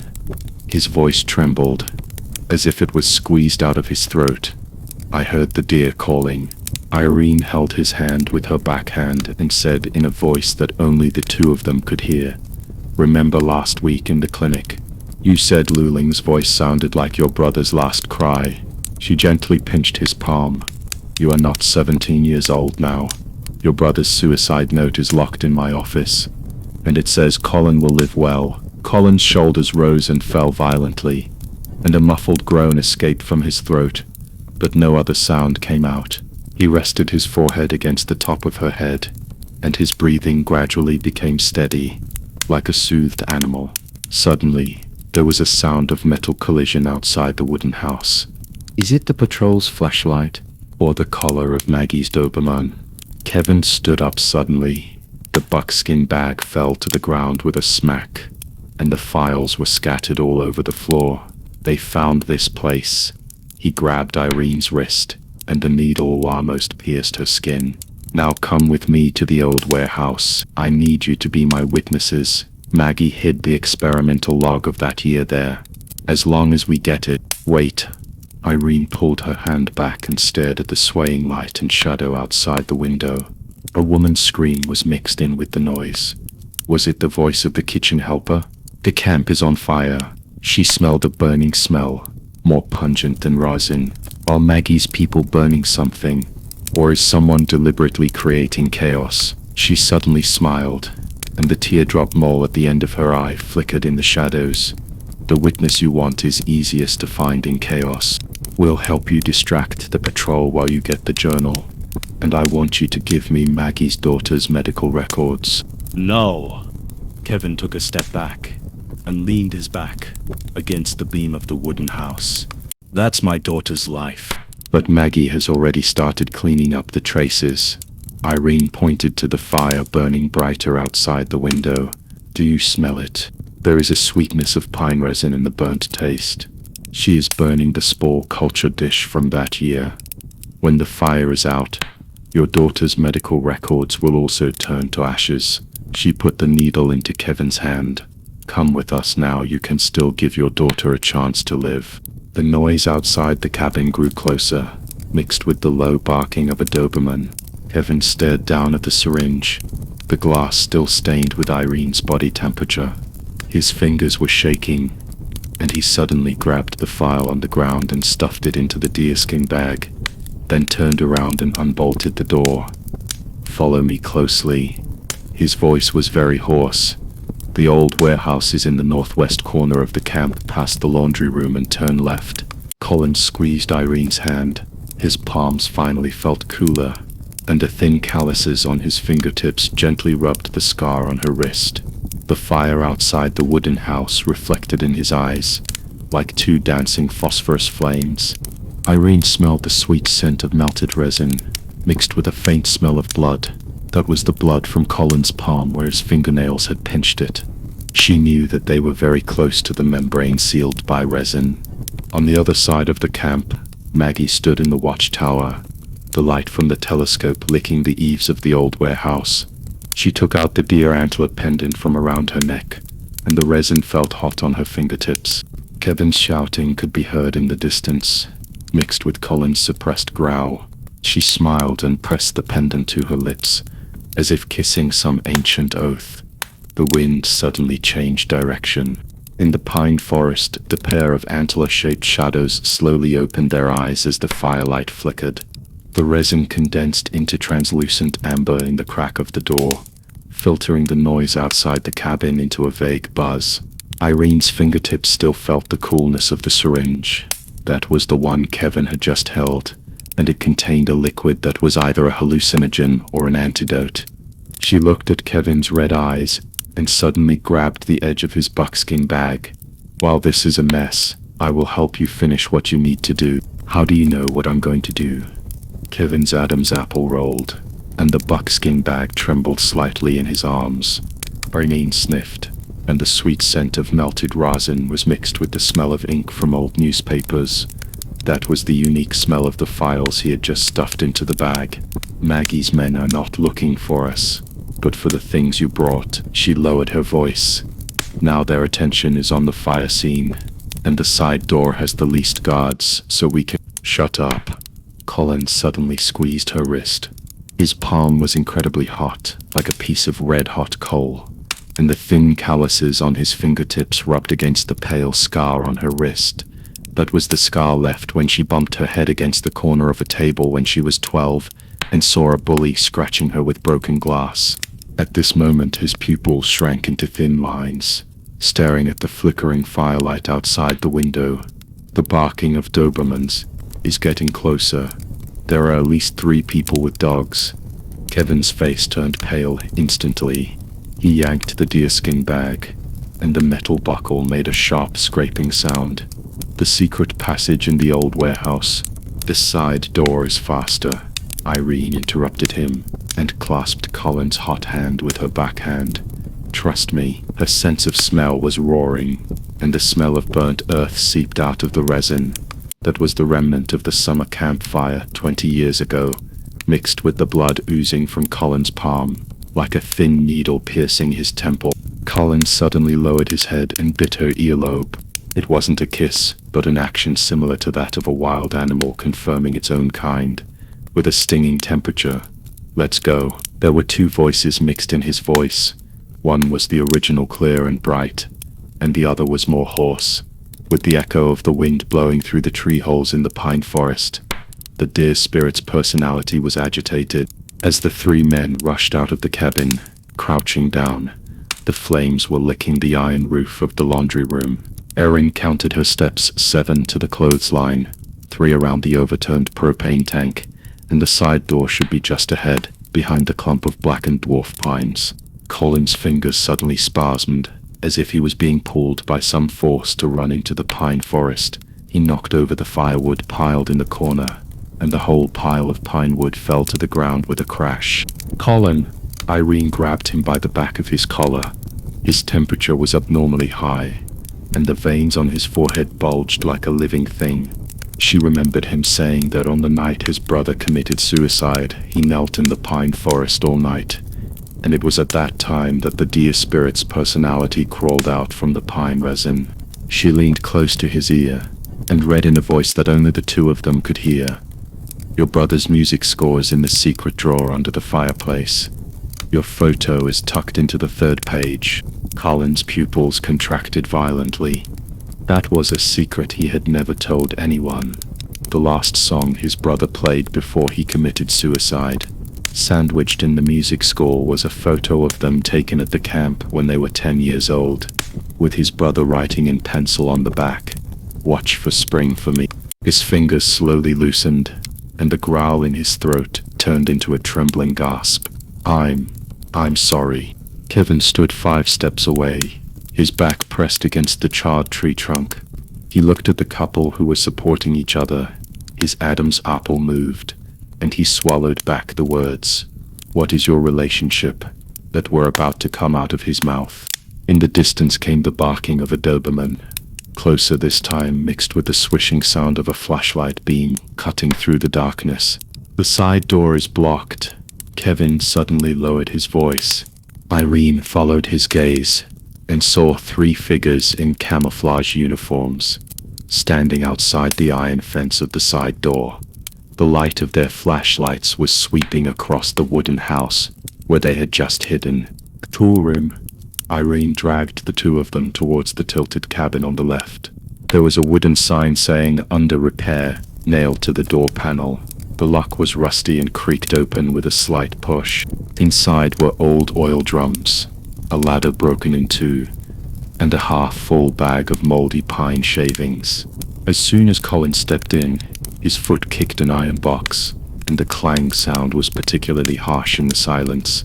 "Shh!" Irene covered his mouth.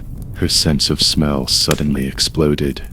The musty smell of pine sawdust was mixed with a faint smell of rust. It was blood, old blood that had seeped into the cracks in the wooden boards for 20 years. She thought of the corrective therapy that Maggie had mentioned, and of the girl who committed suicide after being sexually assaulted 20 years ago, and her throat suddenly tightened. The tool room door cannot be locked from the inside. Kevin trembled and held the deerskin bag to his chest, his back pressed against the leaking oil drum. Colin rested his forehead against Irene's head. His breathing gradually steadied, but his fingers were still tapping in her palm, as if typing Morse code. From outside came the sound of leather boots, stepping on splintered wood. "There's movement over here." It was Maggie's men, hoarse from cigarettes and alcohol. "Doberman, search." The sound of the Doberman's paws scraping the ground was getting closer. Irene heard her own heartbeat so loud that it hurt her eardrums, and she remembered the smell of blood she had just smelled outside the cabin. That was not Colin's blood, but a thicker and darker smell, belonging to a secret that was about to be revealed. A beam of white light leaked in through the crack in the tool room door. The flashlight swept across the oil drum, the broken ladder, and finally stopped on the half-open door. "The door is unlocked. Go in and take a look." Irene dug her nails into Colin's palm. He held her wrist with his backhand and wrote on her palm, "Don't be afraid." The wind in the pine forest suddenly changed direction. Irene smelled the sweet scent of burning resin mixed with the cold, hard scent of the antler pendant. It belonged to Maggie. She must be nearby. And further away, the pair of antler-shaped shadows were slowly bending their heads. As the flashlight flickered, the barking of the Doberman hit the wooden door of the tool room, making the door frame shake. Irene could hear the clacking of her back teeth. The sound made her more nervous than the noise outside. Colin's palms were covered in cold sweat. Her hand, which was originally clasped on his wrist, was held back, and her knuckles were almost crushed. However, the force of his forehead pressing against the top of her head was as light as a piece of snow, rubbing the strands of hair behind her ears again and again, as if to confirm that she was still alive. Click. There was a crisp sound as the flashlight switch was pressed. Irene's pupils suddenly contracted. The white light leaking through the crack in the door suddenly widened. Someone was pushing the door. Wait. The hoarse male voice suddenly lowered its pitch. The door hinge is rusty. I clearly heard a creaking sound just now. Why is there no sound now? The Doberman's paws stopped in front of the door, a threatening whimper rolling out of his throat. A sweet smell of pine resin suddenly rushed into Irene's nose, which was stronger than the one she smelled outside the cabin, with a musty smell of old wood. She turned her head suddenly. The back wall of the tool room was piled with old wooden boards, half a person's height. The edge of the top layer had an amber reflection, which was the mark of resin seeping into the wood fibers. Colin. She lowered her voice and rubbed her thumb against the lifeline of his palm, which was the code they agreed on when they were hiding from pursuers in the woods. Back wall. Rosen. Colin's fingers trembled in her palm as if they were struck by electricity. He let go of her hand and turned around, creating a gust of wind that blew the spiderwebs beside the oil drum down. Kevin huddled behind the oil drum, his knuckles turning white as he gripped the deerskin bag. But at this moment, he suddenly stretched out half of his hand and pushed the broken ladder at his feet towards the door. The sound of the metal ladder scraping across the ground caused the footsteps outside to pause, followed by the muffled sound of someone kicking the door. What are you hesitating for? Go in. Irene dug her nails into the cracks in the wood panels of the back wall. The smell of pine resin penetrated her nostrils through her fingers, mixed with the smell of the group photo she remembered from 20 years ago, when she found it in the police file bag that day. The pine resin on the back of the photo was still sticky to her hands. She smelled scorched earth, blood rust, and the bitter taste of being crushed by pine needles. At this moment, the smell has a hint of damp earth, as if something that has been sealed underground for many years is waking up. Here, Colin's voice suddenly became very hoarse. He half knelt, his palms pressed on the wooden board beside Irene's feet, blood oozing from between his fingers. He used his fingernails to dig a crack 2 fingers wide. There's nothing underneath. Kevin came over, the deerskin bag rustling in his arms. I'll do it. He fished out a folding knife from the bag, the blade flashing with a cold light. My dad is a lumberjack, this kind of sandwich. Before he finished speaking, the wooden board cracked with a click, revealing a dark hole underneath. The smell of rotten earth, mixed with a pungent fishy smell, came out. Irene's stomach churned. The smell was very much like rotting matsutake, with a hint of metallic sweetness. It was hallucinogenic spores. She turned her head sharply to look at Colin and met a pair of blue-gray eyes. His pupils shrank into thin lines. The blood vessels in his temples throbbed, and his Adam's apple rolled and made an inhuman low roar, which were signs that the Luling personality was about to awaken. Colin. She grabbed his shoulders, digging her fingertips into his muscle. Look at me. Remember last week at the lake? You taught me the call of the sparrowhawk, and said, your brother used to hide pine cones in the tree holes. Colin's body jolted violently. He raised his hand and placed it tremblingly on the back of her hand, but his nails left red marks on her wrist bone. The deerskin bag was suddenly stuffed into Irene's arms, and Kevin's voice was a little choked. 3 days before my brother committed suicide, he sent me this, saying that there was something in it that would make them regret. Now it's your turn. There was a metallic clanking sound outside, the Doberman's collar rubbing against the broken ladder. Irene heard Maggie's voice floating in on the wind. Take your time, they can't get away. Under every plank of this camp there is something to be remembered. Colin suddenly grabbed her wrist with such force that it almost broke the bone. There were 2 fires burning in his eyes. One was his own. The other was a wild green, like the eyes of a deer in the middle of the night. The smell of rotten earth grew stronger, and from deep within the cave came the sound of dripping water. Once, twice, in perfect rhythm with his frantic heartbeat. Go in. He gritted his teeth and squeezed out 2 words, the scar on his Adam's apple rising and falling as he swallowed. I can't hold on any longer. Irene grabbed the deerskin bag and crawled into the cave. When she turned around, she saw Colin squatting on the ground, holding his head with his hands, and suppressed sobs leaked out between his fingers. Kevin tried to pull him, but he pushed him away. The wind from the pine forest poured into the tool room, blowing Colin's hair into disarray. His shadow twisted into the shape of a deer antler on the wall, expanding as the darkness of the cave entrance grew. The barking of the Doberman was just outside the door. Irene heard the sound of boards being pried open and Maggie's laughter, like pine needles scraping against iron. Colin suddenly raised his head, and the green fire in his eyes completely overwhelmed the light of humanity. He bared his fangs at her, and a long roar like a deer rolled out of his throat. The sound hit the wall of the cave, shaking the deerskin bag in Irene's arms, and the things inside poked against her ribs like a heart about to explode. The wooden door of the tool room banged on the ground as the Doberman pinscher scratched at it.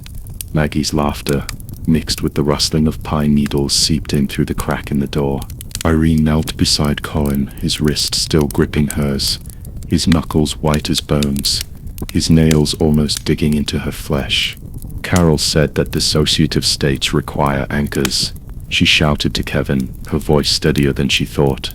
"Hold his shoulders. Don't let him hurt himself." Kevin hesitated for half a second, and finally leaned over, holding Colin's trembling shoulder blades with his strong arms. A low howl rolled out of Colin's throat, like a beast trapped in a trap. Bloodshot spread in his green eyes, but he suddenly stopped when Irene leaned close to his ear. "Remember the rainy night when your brother taught you how to pitch a tent?" Her fingertips gently stroked the old scar on his Adam's apple, which was caused by broken glass when he was 12 years old, while trying to save his bullied brother. He said, "Colin, you have to be the most stable stake." You stuffed the sleeping bag into my arms and said, "Dr. Irene, this is your pillow." A hint of pine scent suddenly emerged from the smell of rotten soil. It was the scent of cedar hand cream that Colin often used. His personality was shaken. Colin's nails loosened a little. Irene took the opportunity to hold his hot forehead, her palms against his sweaty hair. "Breathe with me. Inhale for 4 seconds, hold for 4 seconds, and exhale for 6 seconds. She demonstrated first, her chest rising and falling like a pendulum. Kevin didn't dare to loosen his grip, but saw Colin's pupils slowly shrink, and the green light disappeared into the brown like the receding tide, revealing a bit of confused watery light. "Erin," he spoke hoarsely, his Adam's apple rubbing against her palm. "Did I just lose control again?" Irene nodded, not pulling her hand away. "But you're back." She forced a faint smile. "Now we're going into the tunnel. Will you come with me?" Colin stared at the back of her hand, stained with his sweat for 2 seconds, then suddenly grabbed her hand and pressed it against his heart. The sound of his heartbeat came through his shirt, fast but regular, a human heartbeat. "Let's go," he said, his voice still hoarse like torn silk. "I can hold on." Kevin pulled out 2 emergency flashlights from the tool cabinet and swept the beams across the cracks at the base of the wall. The gap was twice as wide as the one Irene had seen last night. Like a black mouth, Colin climbed in first. When he turned around, the deerskin bag rubbed against his back, and the thing inside made him frown. It was the deer antler necklace given by Lucas, strung with hallucinogenic spores, and now it was sticking to his spine like a piece of red-hot charcoal. The air in the tunnel was 20 degrees cooler than outside. Irene's fingertips retracted as soon as they touched the rock wall. The stone surface was covered with a layer of sticky substance, and when she got close, she smelled the sweet smell of pine resin. She took out the magnifying glass from the deerskin bag and shone it with Colin's flashlight. There was a half-burned piece of cloth embedded in the resin, with lace trim on the edge, exactly the same as the nightgown the missing girl wore 20 years ago. "Maggie's father is a forester," her voice echoed in the narrow space. "After the fire, he sealed this passage with pine resin." The smell of pine resin suddenly became strong, mixed with the smell of scorched earth and rust. and penetrated her nostrils. It was blood, a lot of blood, blood that was scorched by the high temperature and seeped into the stone. She shuddered, and finally understood why no one had found the evidence of the sexual assault in 20 years. They were sealed in pine resin, hidden in the living rock walls, and wrapped around them year by year, as the pine trees grew, becoming the most solid coffin. Colin quietly hooked his finger around her pinky. His palms were calloused from years of holding climbing ropes, but now they were warm. "What do you smell?" "The truth." Irene held his hand with her backhand, and a minty scent suddenly emerged from the sweet smell of pine resin, the smell of the throat lozenges that Colin often used. He always put one in his mouth when he was anxious. She suddenly remembered that last week in the clinic, he held an empty candy wrapper and said, "After my brother left, I can't even taste sweetness." At this moment, this sweetness was like a thread, tying her heartbeat and his together. Kevin's flashlight suddenly flickered. "Look." The beam swept across the rock wall in front, where "Save Me" was crookedly written in red paint. The edges of the letters were covered with resin, like an insect sealed in amber. Irene touched the words, and found half a bloody nail stuck under the resin. It was exactly the same as the description in the forensic report 20 years ago, which was the murderer's nail that the victim had grabbed when resisting. Maggie used her father's corrective therapy as a cover. Colin's voice suddenly became cold. She knew this passage could hide evidence, just like she knew how to use guilt and fear to manipulate us. His thumb rubbed the red mark on Irene's wrist, which he had just squeezed. "But she didn't know. I didn't know someone would risk their life for the truth." After Irene finished speaking, she suddenly heard a muffled sound above her head. The passage began to shake, gravel fell into the back of her neck, and Kevin's flashlight turned into garbled characters. Colin suddenly pulled her into his arms, with her back against the rock wall. "It's dynamite. Maggie found us." The shaking became more and more violent, and the crisp sound of breaking rocks came from the front. Irene saw Colin's pupils glow green again, but he bit his lip hard to suppress it. "Follow me." He dragged her deeper into the passage. Kevin's flashlight showed a crack in the rock wall ahead, but the next second, a rumble overwhelmed all other sounds, and a millstone-sized rock fell from the top of their heads, clicking and embedding in the middle of the road, completely blocking their retreat. Irene's breath hit Colin's chest. The dust from the falling rocks choked her so much that she couldn't open her eyes, but she heard Maggie's voice floating in from the crack, mixed with the barking of the Doberman, like a needle piercing her eardrum. "Dear Doctor, do you think you can save them by finding evidence?" "No." Irene wiped the dust off her face and reached for the phone in her deerskin bag. The audio she had just recorded in the corridor was still there, and the pieces of cloth and nails in the resin were all captured in the camera. She looked up at Colin. His face was covered in stone powder. The green light in his eyes had long since disappeared, leaving only a burning fire. "We never want to save the evidence." The passage shook again. After the rocks fell, there was a sound of twisting steel bars. I didn't know whether Maggie had sent people, or the mountain was really going to collapse. Colin held her hand tightly, the callus on his palm rubbing against hers, like stamping. "To the left, I remember exploring with my brother when I was 10 years old. There is a side cave in this passage." Irene nodded and pulled Kevin to the left. Her fingertips brushed against the resin on the rock wall, and this time she smelled not blood, but the bitter smell of new pine needles, very similar to the smell of spores on the antler necklace Lucas gave her. Maybe it wasn't the spores that caused the hallucinations, but the sins they refused to face. "We're here." Colin's flashlight swept across the half-man-high hole in the rock wall. "Get in, quick." As Irene bent down, a piece of gravel suddenly fell from above her head and hit her feet. She stumbled 2 steps, and Colin's arms wrapped around her waist just in time. The sound of his heartbeat tickled her ears. This time it was not a frantic drumbeat, but a rhythm as steady as pine roots rooted in the soil. "Don't be afraid," he said, his voice drowned out by the roar of falling rocks. "I'm here." But Irene could already hear a clearer sound. It was a police sirens coming from outside the pine forest, getting closer and closer. She took out her cell phone, and the screen was on. The location text message she had sent while the phone was shaking showed delivered. Maggie's laughter suddenly changed, and the barking of the Doberman was mixed with the man's shout. "Put down your weapons, police." The passage was still shaking. In the shadows after the rock fall, Irene saw the scar on Colin's Adam's apple flash, like a dawn about to break. She grabbed his hand and crawled into the side cave. When she turned around, the deer antler necklace in the deerskin bag suddenly became hot, burning her heart. But this time the heat was not like burning, but more like a seed that was finally about to break out of its shell. Deep in the side cave came the sound of dripping water, once, twice, in sync with their heartbeats. The vibrations in the passage were more intense than expected. Irene dug her fingers into the cracks in the rock wall, and the broken stones pricked her palms painfully, but she didn't dare to let go. After the muffled sound just now, half-person high fallen rock stood in front of her like a black wall, completely blocking the original path.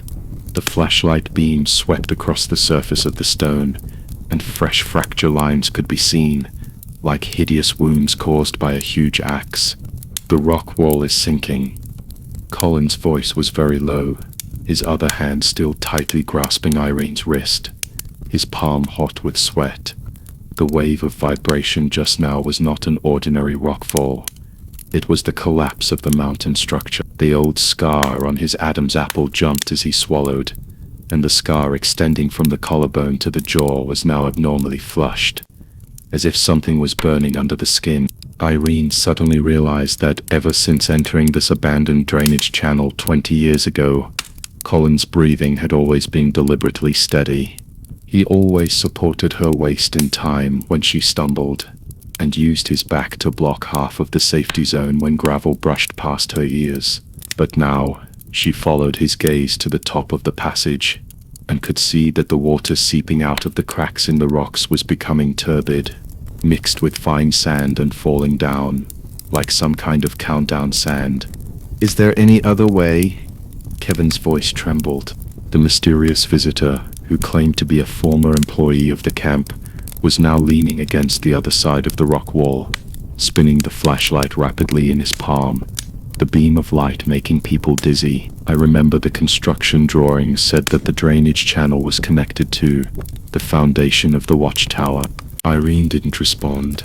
She squatted down, her fingertips lightly brushing the gravel at her feet. The smell of pine resin suddenly rushed into her nostrils. Not the crisp smell of fresh pine resin, but the bitter smell of aged pine resin, mixed with scorched earth, very much like the smell she smelled on the back of the group photo 20 years ago. Her pupils shrank slightly, and she followed the smell to the cracks in the rock wall. The stone patterns there were finer than elsewhere, and the muffled sound when she tapped it with her fingernails was more hollow. "Here." She looked up at Colin, her fingertips pressing on a piece of bluish-gray rock, a structural stress concentration area. "If you can get through." "Too risky." Colin's thumb unconsciously rubbed her wrist bone. The deer spirit personality lost control last time and collapsed the barn. His voice was hoarse when he said the last few words, as if he had swallowed broken glass. Irene knew the origin of the scar. On the night his brother committed suicide 3 years ago, he used his antlers to smash the door of the cabin, and the flying wood chips cut a wound on his throat. "If we don't take risks now, we won't have a chance once the passage is completely blocked." Irene pulled his hand and said, "You said that the deer spirit is the embodiment of the desire to protect. The people who need protection are inside now." She pointed to the blue-gray rock wall, and outside, the siren suddenly exploded, 10 times closer than before. Maggie's Doberman was barking, and the police had already rushed into the camp. "We have to find this place before they find us." "I'll do it," Colin interrupted.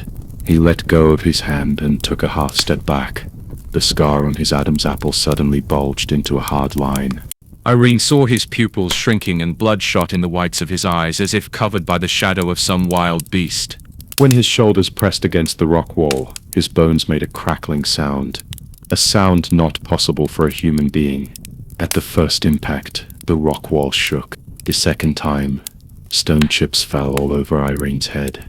On the third strike, she heard the sound of a crack opening, like the sound of ice cracking in early spring. Blood oozed from Colin's forehead, mixed with sweat and dripping onto the ground, glowing dark red in the flashlight. His breathing became heavy, and every exhalation was accompanied by a low whimper, as if there were two voices fighting in his throat. One was Colin's nasal Irene, and the other was a deeper, colder protector. Almost there. Kevin suddenly shouted. He came over at some point. The beam of his flashlight pinned firmly on the crack in the rock wall. 2 more hits and it will... That's when the top rock fell off. It was not gravel, but a blue stone as big as half a millstone, which hit Kevin's head with a sound of wind. He screamed and dodged to the side, but bumped into Colin's back. Colin's body froze instantly. Irene saw that his pupils had completely turned dark brown, and the blood vessels at the corners of his eyes bulged like earthworms. The originally restrained whimper turned into a growl, like an enraged deer. He grabbed Kevin by the collar and threw him heavily against the rock wall. Kevin's flashlight flew out and rolled twice on the ground, and the beam shone obliquely on Colin's face. Where was Colin's face? His brow bones were high, his eye sockets were sunken and shadowed, and the muscles on his cheeks were so tight that they seemed to tear open the skin and reveal the animal bones underneath. Colin. Irene rushed over and grabbed his wrist. His skin was incredibly hot, like a piece of iron that had been roasted by fire. She could feel the power surging in his muscles, every tendon screaming for destruction. The deer antler necklace was incredibly hot in the deerskin bag, burning her heart through 2 layers of clothes. The heat was mixed with the smell of rust, the smell of blood. Look at me. She raised her voice and placed her other hand on the scar on his Adam's apple.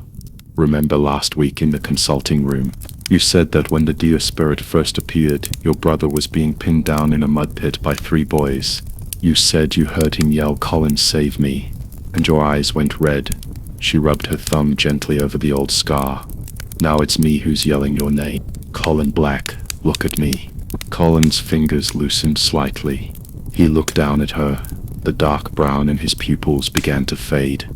But at this moment a more violent roar came from deep in the passage. Irene turned her head and saw muddy yellow water seeping out of the crack that had just been opened, mixed with mud and sand and falling down. The pile of fallen rocks behind them suddenly made a dull sound, and the top rocks were slowly tilting. The passage was about to collapse. Colin's growl sounded again. It wasn't anger this time, more like a whimper of pain. His nails dug deep into Irene's wrist, but he suddenly let go just as bleeding was about to occur. He staggered back 2 steps. His forehead hit hard on the rock wall, and blood flowed down his cheeks. Let's go. His voice was as broken as a cracked pottery bowl. Take Kevin and go first. Irene took a step forward and used her body to block him and the tilting pile of fallen rocks. She could hear her own pounding heart, the increasingly frequent sound of falling rocks in the passage, and the shrieks of sirens piercing the pine trees in the distance. The heat from the deer antler necklace had penetrated into her chest. She suddenly thought of the girl who committed suicide 20 years ago, and the dark shadow of the deer antler that appeared in the group photo. Perhaps it was not the spores that caused the hallucinations, but the sins that they refused to face. And at this moment, the warmth of Colin's scar still remained in her palm. In that warmth was the bitter scent of resin, the rusty smell of blood, and something more tenacious, like the strength of pine roots digging into the soil. Let's go together. She took his bloody hand and pressed it to her heart. You are not a beast, Colin. You are the one who protected my waist when the rocks fell, and the one who said in the consulting room, I want to learn to control it. Her voice suddenly choked. I haven't told you yet. I put the resin specimen you gave me last week in the most conspicuous place in my office. Because the smell reminds me of... Boom. The rock pile collapsed completely. Colin pulled Irene into his arms. The moment her back hit the rock wall, she saw Kevin tumbling and crawling towards the crack in the rock wall, and dark brown shadows were surging wildly in Colin's eyes. His teeth were clattering, and every word seemed to be squeezed out of his throat. Erin, close your eyes. She didn't close her eyes. She saw that the scar on his Adam's apple had cracked open, and blood was oozing out like a red cranberry about to fall. She smelled a stronger scent of pine resin, mixed with rust and scorched earth. That was the smell 20 years ago, and it was the smell now. And above it all, she heard herself say, "I am here." Colin's body began to tremble violently. His fingers dug deep into the rock wall beside her, and the stone shattered into pieces in his palms. Irene could feel his power on the verge of being out of control, like a wild beast tied with a chain. And the other end of the chain was held in her hand. More rocks fell from the top of the passage. This time, Irene heard a clearer cracking sound. Not rock, but something more fragile, slowly cracking between her and Colin. The sound of falling rocks in the passage was like the beat of a life-threatening drum, and Irene's temples ached with the vibration. Colin's fingers almost dug into her shoulder blades. His body temperature was abnormally hot, and his breath mixed with the smell of rust sprayed behind her ears, like the embers of the bonfire that night in the summer camp 20 years ago, when she was 12 years old, hiding in the gap of the tent, watching 3 senior girls press the freshmen into the mud pit, resin torches shaking above their heads, and the bitter smell mixed with screams. Colin. She looked up and gently stroked the hideous scar on his Adam's apple with her fingertips. This scar was made by him with a broken wine bottle after his brother Kurt committed suicide 3 years ago.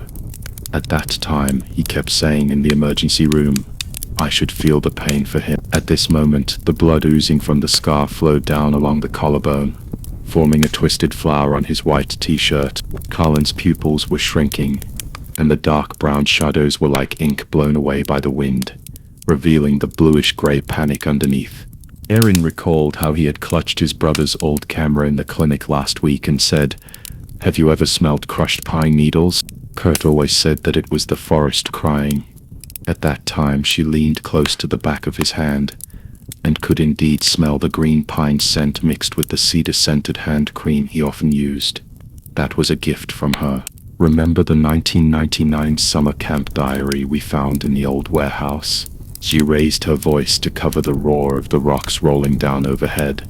You said Kurt's name was on the last page, written in blue ink as night watchman. Her fingers slid to the back of his neck, where there was a light pink birthmark, like a small maple leaf, which he had shown her when he lifted his collar after getting drunk. That day you said that if you could go back 20 years you would fix the emergency light for Kurt, so there would be no fire, no... Shut up. Colin's voice was like rusty gears, but it was no longer the hollow hum from before. His fingertips loosened from the rock wall, and gravel fell at Irene's feet. She saw the corners of his eyes were red, like a punctured balloon. All his violence was leaking out.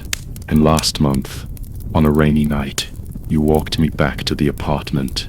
Erin grabbed his shaking wrist and pressed it against her chest.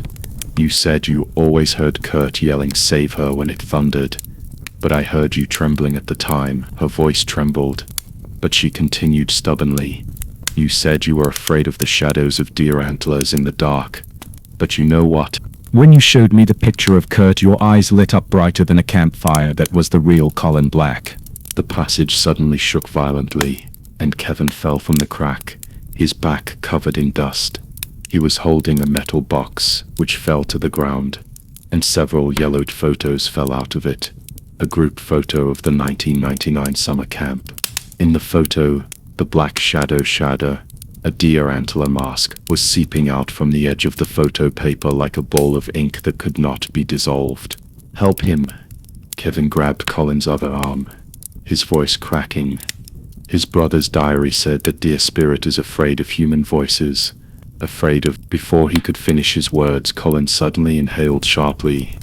His pupils were filled with dark brown again, and the scar on his Adam's apple cracked even bigger, and blood dripped onto the back of Irene's hand, scalding her and making her shrink.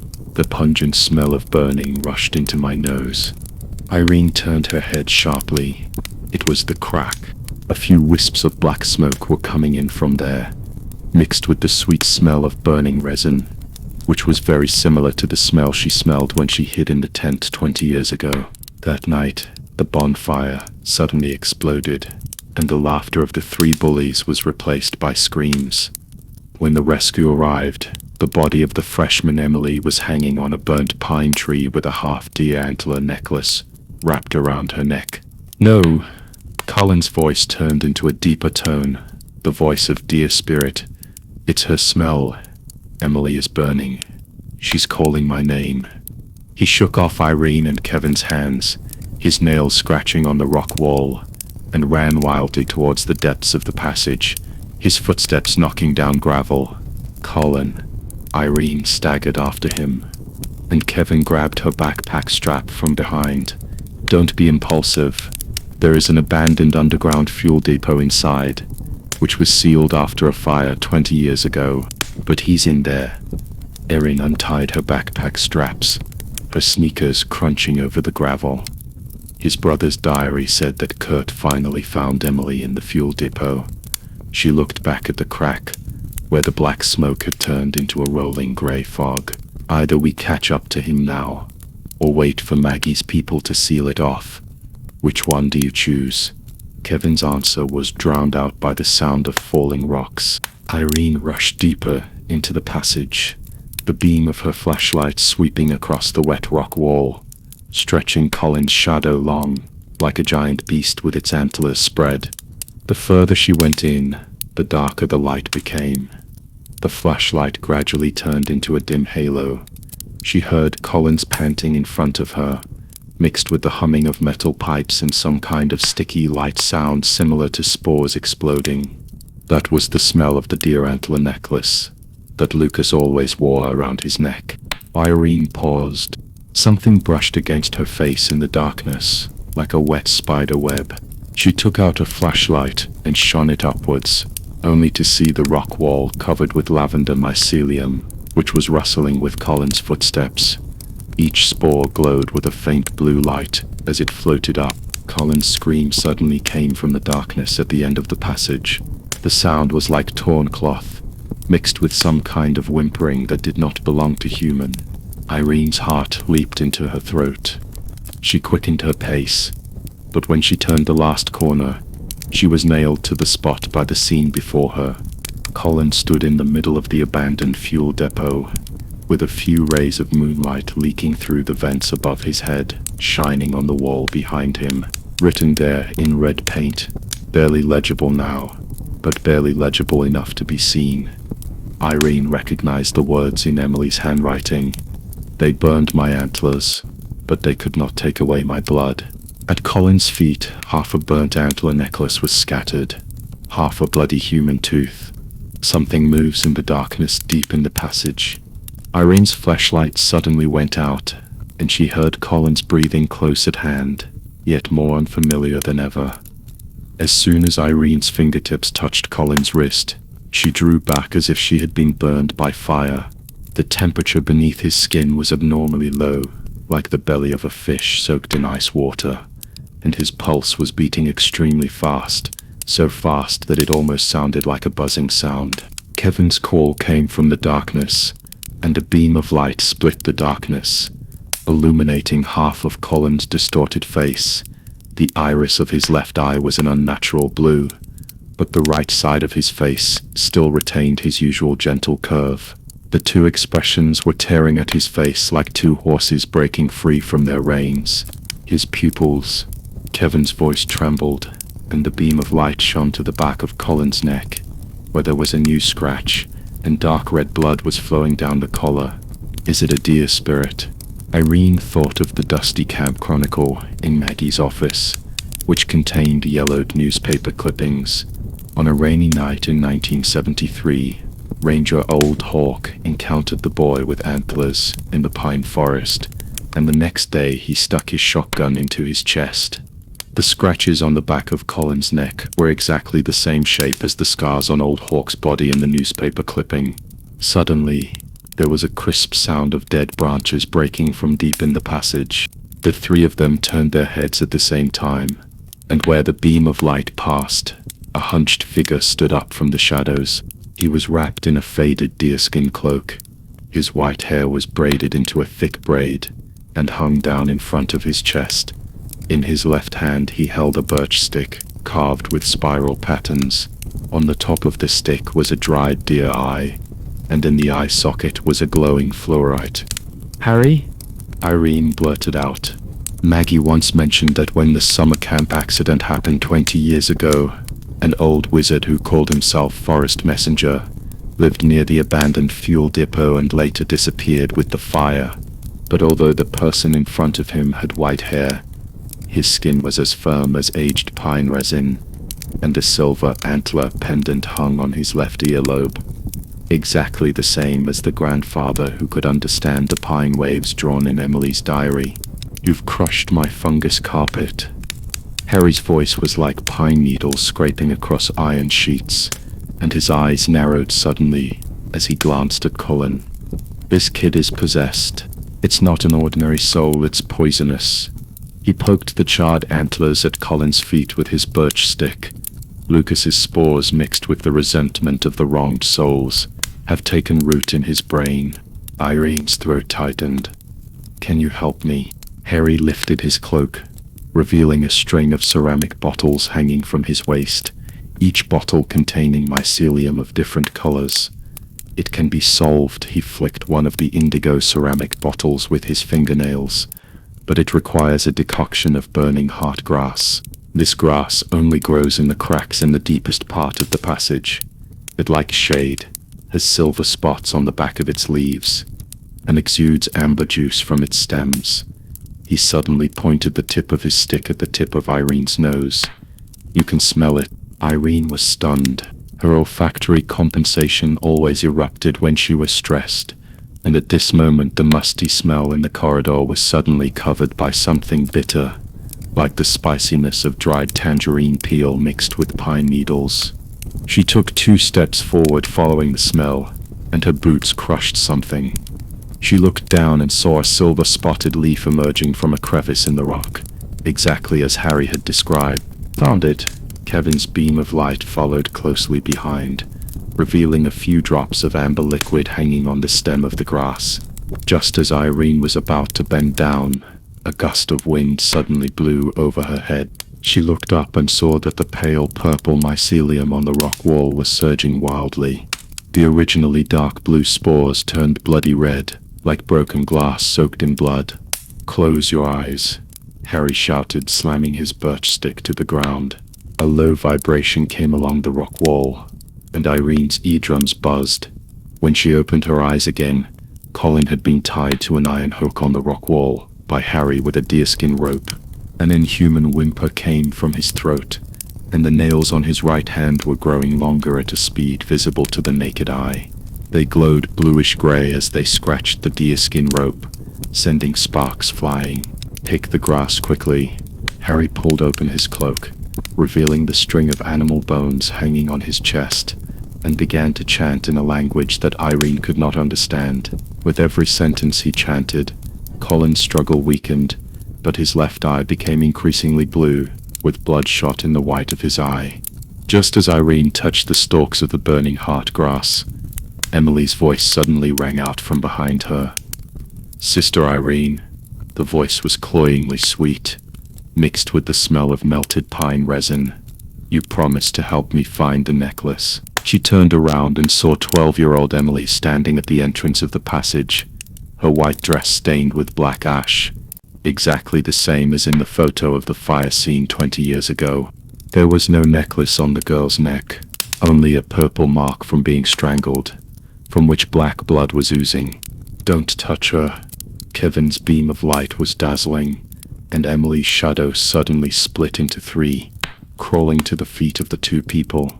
Goosebumps appeared on the back of Irene's neck. She recognized that this was a collective hallucination caused by Lucas's spores, but now even her sense of smell was messed up.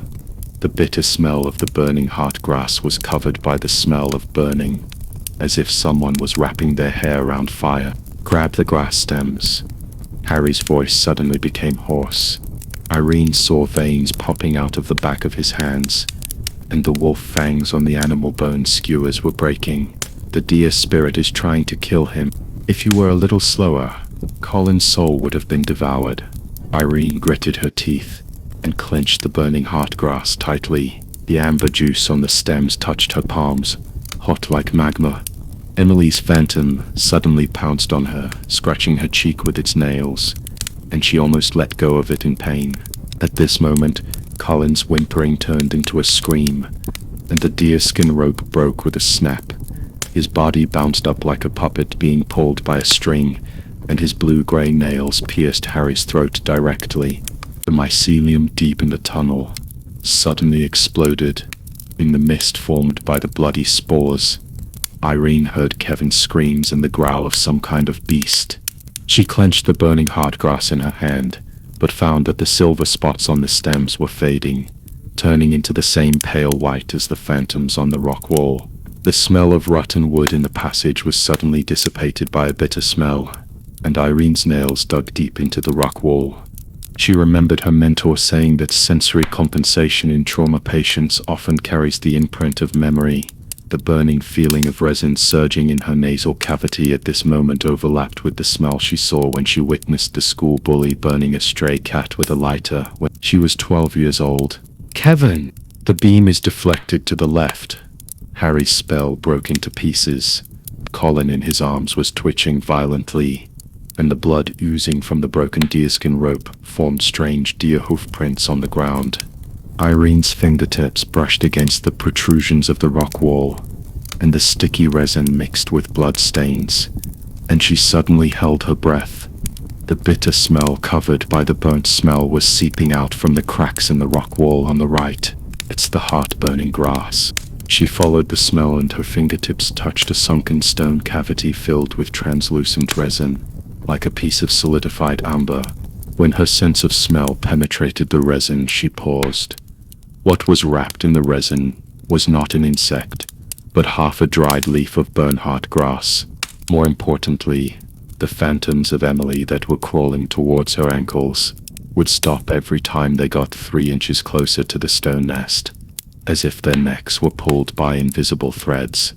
The phantoms are guarding the herbs. Irene's voice was very low, but her eyes lit up. They are afraid of the smell of grass, but the hallucinations affected by the spores must attack us. She turned and pulled Kevin's sleeve. Do you have anything like grass stems in your backpack? Moss roots are also fine. They should be green and slightly bitter. Kevin was stunned for 2 seconds, then immediately took out the anti-slip tape wrapped around the trekking pole. It was woven with pine needles and was still stained with fresh pine resin. When Irene took it, she shrank her finger because it was pricked, but she smiled almost crazily. That's enough. She crouched down and retreated to the other side of the passage, holding the pine needle belt high above her head. Sure enough, the nearest Emily phantom suddenly raised its head and licked the corner of its mouth with its bluish-gray tongue. Irene took a deep breath and threw the pine needle belt with all her strength into the shadow at the deepest part of the passage. The 3 phantoms turned around at the same time, and the sound of nails scraping against the rock wall was like rusty saws. Irene took the opportunity to run wildly along the left rock wall. The smell of burning heart grass became clearer and clearer in her nose. She could even distinguish the location of the silver spots on the grass stems. That was the vitality that Harry had mentioned, and only freshly picked grass would have it. Irene, watch out! Kevin's scream pierced his eardrums. The moment she raised her head, the phantom in front of her had already jumped out from the shadows, with its long hair tangled into snake-like spikes. Irene curled up instinctively, but ran into a warm embrace. Don't be afraid. The familiar scent of cedar perfume enveloped her, and Colin's voice was trembling with a broken tone. I can't hold on for too long. His fingers dug deeply into her shoulder blades, and his nails almost pierced through her skin. But the pain made Irene see his eyes clearly. The vertical lines in his pupils were fading, and the brown irises were reappearing. It was Colin who always told jokes to the children by the campfire in the camp. The roar of the deer spirit caused rocks to fall off the rock wall. Harry's animal bone string snapped into two pieces, and the wolf fangs rolled to Colin's feet. Black blood oozed from the wizard's forehead. He is trading his life for time. Quick! Irene finally saw the burning heart grass in the stone nest. The silver spots glowed coldly in the darkness, and the amber juice on the stems was flowing down the cracks in the stone like tears. The moment she pounced, Colin's body suddenly stiffened, and the arms that were originally around her turned into iron hoops, pushing her towards the stone nest. "Let's go." His chin rested against the top of her head, and the voice seemed to be squeezed out from his throat. My brother was also like this back then. He was pushed off the cliff by them.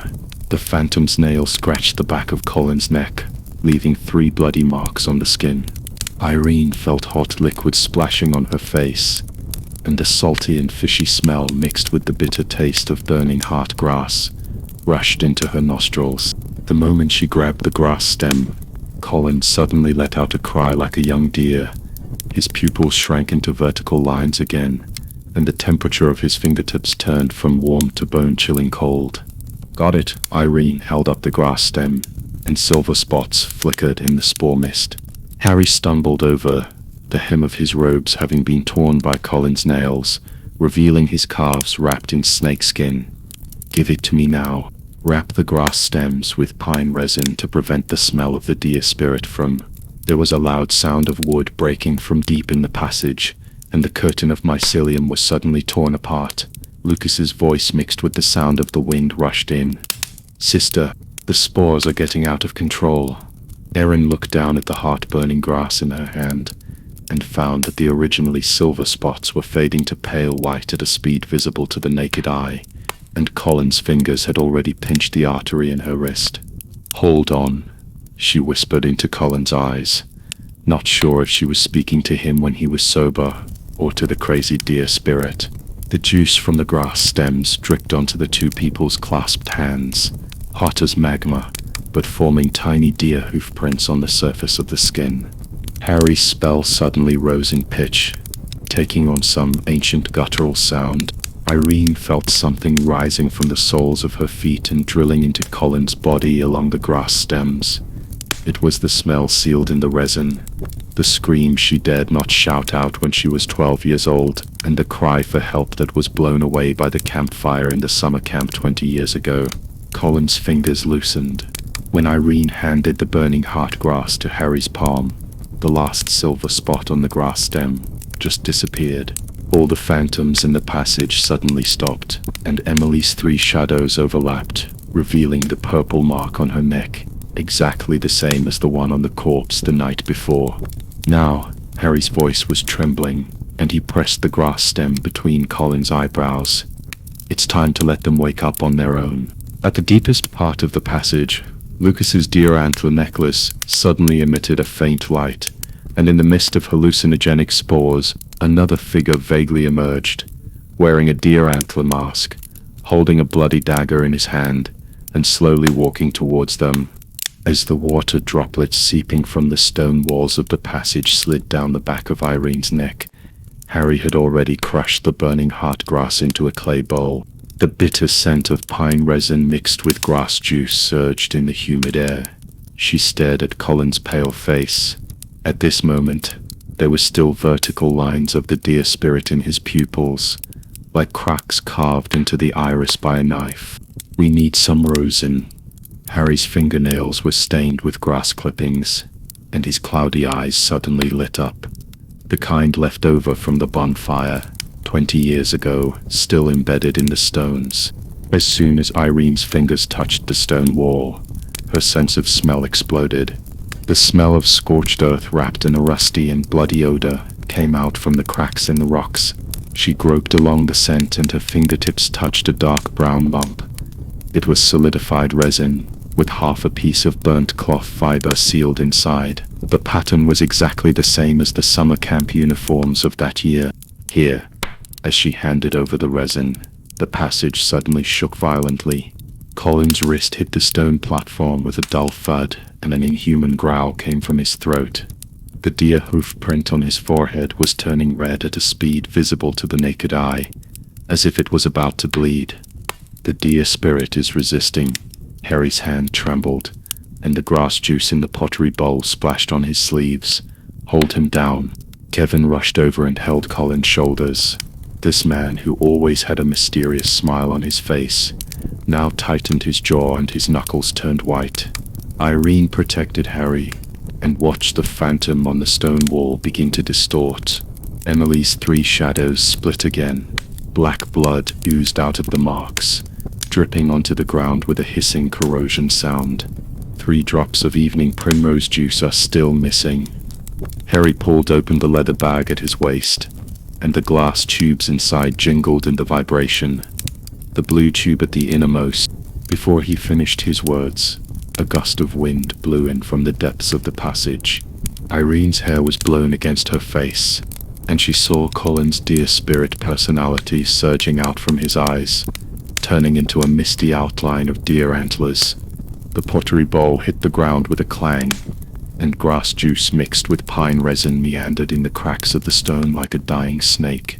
No, Harry stumbled to pick up the shards of pottery, banging his knee on a ledge of rock. When Irene supported him, she saw tears in his eyes. This is the last heart-burning grass. We'll have to wait 3 months to find another one. Wait. Irene's nose twitched. She bent over and approached the cracks in the rocks. A few grey-white stones were exposed under the wet moss. There were fine spiral patterns on the surface, which were almost the same as the glaze produced by the clay utensils Harry had used before. Are these stalactites? It's sedimentary rock, with a dense texture. Kevin squatted beside her and tapped the stone with his fingertips. It can withstand high temperatures. I've seen this kind of rock in the geological team before. He tore off his coat and tore it into strips. I'll do the chiseling, and you find some sharp gravel as tools. Harry's breathing suddenly became rapid.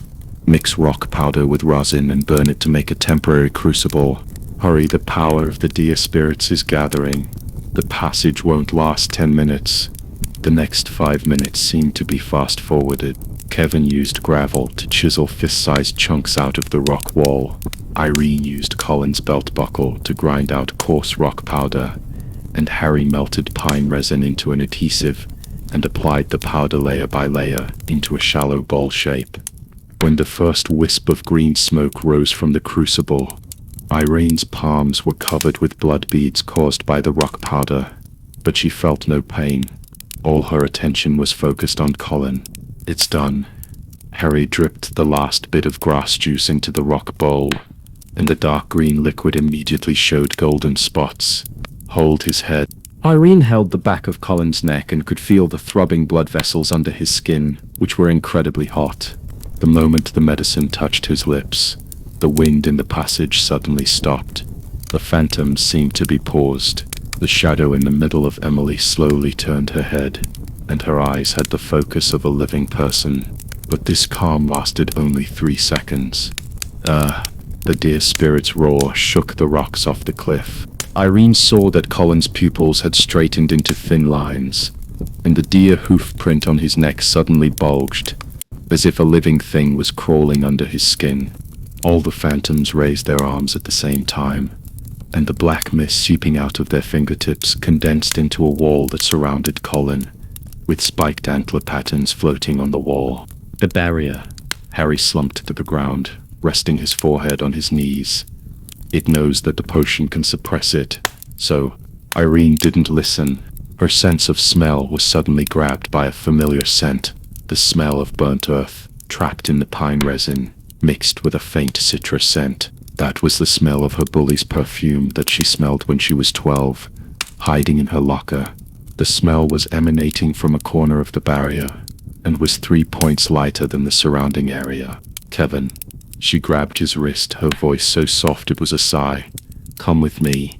The deer spirit's roar exploded again, and the rubble at the top of the passage fell like a rainstorm. Irene held her breath and moved with Kevin towards the direction of the faint fragrance. She could feel the barrier approaching, and the black mist brushed against the back of her hand, as if it had been burned by fire. But the citrus scent always guided her in the right direction, like a thin and tough thread, leading her to the weakest part of the barrier. The stone wall of the passage suddenly cracks open, and moonlight leaks in through the crack, shining on the tips of Irene's hair. When her fingertips were about to touch the barrier, Colin suddenly opened his eyes. The vertical lines in his pupils were fading, but the moment he saw her clearly, they suddenly tightened into a sharper shape. Faith moves mountains, and my grace sustains you. The moonlight that filtered in through the cracks in the stone walls of the passage cast a silver edge on the ends of Irene's hair. Her fingertips were only half an inch away from the barrier, and the rolling black mist suddenly became sticky, like asphalt melted by pine resin. Kevin's palms were sweating, but he still held her wrist tightly. This was the first time he took the initiative to show some warmth since they were trapped in the passage. Hold your breath. Irene's voice was trembling, and the citrus scent suddenly became 3 times stronger, mixed with the smell of burnt earth and exploding in her nasal cavity. When she was 12 years old, she curled up in her rusty locker and saw the ends of the school captain Kate Walker's hair brushing against the gap between the locker doors and smelled the perfume.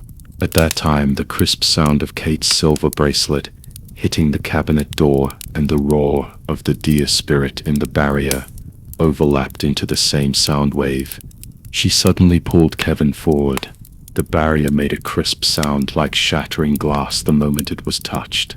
Irene's right shoulder first hit some invisible membrane, and a burning pain shot up from under her skin, as if her blood vessels were pierced by pine needles. But the citrus scent was still pulling her, and she gritted her teeth and pulled Kevin into her arms. When they fell to the other side of the barrier, they ran into Colin's shadow. The vertical lines in Colin's pupils almost pierced the moonlight. His fingertips were still dripping with mucus. That was the black secretion that seeped out from between his fingers when he was controlled by the deer spirit personality, with a fishy smell of rotten pine needles. Irene saw his Adam's apple rolling, and his fangs looming between his lips, like an enraged stag. "Medicine," she shouted at Kevin, pulling out a glass tube from her white coat pocket. The compressed potion Harry had mixed earlier was hot in her palms, and the bottle was still stained with stone powder from when she ran through the passage just now. Kevin's frantic rummaging through his backpack suddenly stopped. His eyes swept across Colin's tense back, then fell on Irene's trembling wrists. His Adam's apple moved, and finally he slapped the bottle of medicine into her hand. Irene knelt at Colin's feet. His body temperature was so abnormally high that it burned her knees through her jeans. As she tried to pry his clenched teeth open, Colin suddenly jumped up and scratched the back of her hand with his nails. Blood dripped on his collarbone like a falling red moon. "It's me." She leaned close to his ear, her voice as soft as if she was trying to comfort a frightened deer. "Irene, I'm the Irene who'll take you to see the sunrise." Colin's pupils contracted slightly. The deer spirit's roar echoed in the passage, but his fingers slowly loosened. Irene took the opportunity to pour the medicine into his mouth. The brown liquid flowed down his chin, leaving an irregular circle on the stone ground. The change came slowly but was noticeable. Colin's fangs began to fade, and the blue spots at the corners of his eyes gradually faded to light gray, as if they had been erased by an eraser. He suddenly grabbed Irene's wrist, almost crushing her bones with such force, but his voice was choked with the sobs of a teenager. "Irene, I dreamed of my brother. He said I should go and accompany him." "No." Irene held his hand with her backhand and touched a new scar on his palm, left by the glass he broke to save her the night before. "You should stay with me." The rain of gravel at the top of the passage stopped. Harry came over at some point, put his wrinkled hand on the back of Colin's neck, and murmured a muffled spell. Irene smelled pine mixed with some acrid herbal scent. It was Harry's spell taking effect. Colin's breathing gradually became steady, and like a leaf tired by the wind, he slowly closed his eyes. It suppressed temporarily. Harry wiped the sweat from his forehead. But the origin of the deer spirit is in his brother's death. Just like the roots of a pine tree are in the rotten soil. His voice suddenly paused because Irene had turned and walked towards the wall of the passage. She had caught a glimpse of those symbols when she pounced just now. There were crooked patterns carved into the grey stone wall. Some looked like pine needles, some looked like deer antlers, and some reminded her of the word monster carved on the inside of her locker when she was 12 years old. The same varying depths, and the same fierceness as if venting one's anger. She reached out and touched the nearest symbol. As soon as my fingertips touched the stone wall, the smell of pine resin rushed into my nostrils. It's not the crisp smell of fresh pine resin, but the burnt bitter smell of fire, mixed with a faint smell of rust. Irene closed her eyes, and the compensation of her sense of smell made her other senses sharper. There were tiny scratches on the edge of the symbol, as if it was carved with fingernails. The moisture seeping from the stone wall was as cool as the mountain stream, but was covered by something warm, like blood. The symbols are glowing, Kevin said suddenly. Irene opened her eyes and saw that the lines on the stone wall were indeed glowing blue, like phosphorescence soaked in moonlight. Harry came closer. His cloudy eyes suddenly widened. This is the sign of the old camp. My father's generation used to... He suddenly covered his mouth, swallowing the rest of the sentence with his Adam's apple rolling. The first growl came from deep in the passage. The sound was like thunder suppressed in a jar, shaking the dust off the stone wall. The hair on the back of Erin's neck stood up, and she thought of the bear she encountered in the forest as a child. The vibration that rolled out of her chest with an absolute sense of power. Colin moved on the ground, his brows furrowed into a knot, as if his dream was disturbed by the sound. It's something outside the barrier. Harry's voice trembled. The deer spirit is just a trigger, The second growl came closer. This time Irene heard it clearly. There was a sound similar to the friction of bones mixed in it, as if something was crawling on the stone wall with its claws. Kevin grabbed the tactical flashlight from his backpack and swept the beam across the depths of the passage, but only saw endless darkness. Colin sat up suddenly. His eyes fully returned to their human dark brown color, but cold sweat oozed from his forehead, as if he was wrestling with something invisible. Irene was about to help him up, but he grabbed her wrist, his fingertips cold. Irene, I heard my brother calling me. He said it was time to open the last door. The third roar almost shattered my eardrums.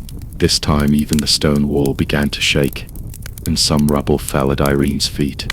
Harry pointed to the end of the passage with trembling hands. That's the entrance to the morgue that was sealed off during the fire. They took the bodies they didn't find. Irene's sense of smell was suddenly clouded by a stronger smell of burnt earth. This time it wasn't the residue from the resin, but the fresh, burning smell of ash. She recalled the old newspaper she had seen in the camp archives the night before. A report on the 1999 Colorado summer campfire that killed 7 participants, one of whose bodies had never been found. In the darkness deep in the tunnel, something moved. Irene heard the sound of fabric tearing, mixed with the snap of dripping resin. At a certain moment when Kevin's flashlight swept across, she seemed to see a dark shadow with sharp horns on it. Not deer antlers, but a more twisted and sharper shape, like a pine stump split by lightning. Colin's grip suddenly tightened. Irene looked down at him and found that his pupils were beginning to show vertical lines again, but they were much lighter than before, like ink spread out by water. Medicine. She was about to touch her pocket, but found that the glass tube had fallen to the ground at some point, and the brown liquid had seeped into the cracks in the stone. The growl from deep within the passage turned into a roar. In the darkness, the outline of the black shadow gradually becomes clear. Half a piece of burnt cloth hung on its corner, swaying in a strange arc in the wind. It was the camp uniform from the 1999 summer camp, with a faded pine tree badge embroidered on the left chest. The moisture seeping from the stone walls of the passage was wrapped in the stickiness of pine resin and stuck to the back of Irene's neck. She stared at Colin's pupils with vertical lines, and her Adam's apple moved. The brown liquid that suppressed the deer spirit personality was seeping into the cracks in the stone, like a tear swallowed by darkness. Roar. The sound is getting closer. Kevin's flashlight beam swayed in front of him, illuminating the mottled moss on the stone wall. He leaned his back against the wet rock, his knuckles whitened. Did you hear that? That thing is tearing something. The sound of cloth tearing mixed with the patter of resin dripping echoed in the narrow passage. Irene suddenly remembered the fire records she found in the archives last night. The fire in 1999 burned for 3 days and 3 nights, and one of the 7 bodies was never found. The smell of burnt earth is now penetrating into the lungs through the nasal cavity, as fresh as a piece of charcoal just dug out of a fire. Colin's hand twitched in her palm. She lowered her head and saw the pale blue veins on his wrist throbbing, which was a sign that the deer spirit was surging under his skin. 3 months ago in the camp cabin, he suddenly grabbed her neck. His pupils straightened into thin lines, and a low moan like a deer came from his throat. It's okay. She rubbed her thumb over the calluses on his palms, which were caused by his carpentry work. We'll be out soon. Harry's match flickered. The wizard, who was always wrapped in a grey robe, bent over the stone wall, the firelight illuminating the wrinkles at the corners of his eyes. These symbols are not ordinary rock paintings. He copied them on the ground with a dead branch. Look at this. Does it look like a pine tree struck by lightning? And this. His fingertips traced a curved mark. It's the trajectory of the resin flowing. Irene moved closer, and the bitter smell of pine resin suddenly came over her. She closed her eyes. This was her unique olfactory memory. Things she touched would leave a scent in the resin. At this moment, the smell of pine resin on the stone wall, in addition to the familiar scorched earth, is also mixed with a hint of rusty sweetness. It's blood, she blurted out. Harry's match went out with a puff. In the darkness, his voice suddenly tightened. During the fire in 1999, Battalion Commander Old White set up a purification ceremony in the passage. He used pine resin to seal the blood and symbols to calm the spirits. He fumbled to light the second match. These symbols should be connected together to open the safety door. Kevin's flashlight suddenly swept across the end of the passage. The dark shadow reappeared, the charred cloth hanging from its twisted corners swaying. The pine tree emblem on its left chest flickered in the halo like a dying eye. Deal with the mechanism first. Irene tugged at Colin's sleeve. His palms were covered in cold sweat, but his fingers were abnormally strong as he held her wrist. She looked up and bumped into his half-erect pupils, which were filled with a clarity she had never seen before. Watch your step. His voice was low and hoarse, as if soaked in pine resin. The ground is shaking. Before he finished speaking, there were tiny cracking sounds coming from the floor of the passage. Irene staggered a step and saw that the stone bricks at her feet were cracking like spider webs. Some force surged up from underground, like an invisible hand grabbing her ankle and dragging her down. Catch me. Kevin rushed over, and the flashlight smashed to the ground. The beam of light rolled into the crevice of the stone, cutting the darkness into pieces. Erin held Colin's wrist tightly and grabbed Kevin's belt with her other hand. Harry's grey robe was blown up by the wind, and he tried in vain to pick at the symbols on the stone wall, resin falling on his shoulders. The crack grew bigger and bigger, and the suction turned into a strong wind. Irene heard a low growl coming from Colin's throat, not the sharp howl of the deer spirit, but a duller whimper like that of a wounded beast. His pupils were completely straight and the blood vessels on his wrists were bulging as if they were about to burst, but he still used his body to block her and the crack. Hold on, she shouted, her voice cut off by the wind. In the corner of her eye, the tip of the black shadow came closer, and the pine tree emblem on the scorched cloth suddenly became clear.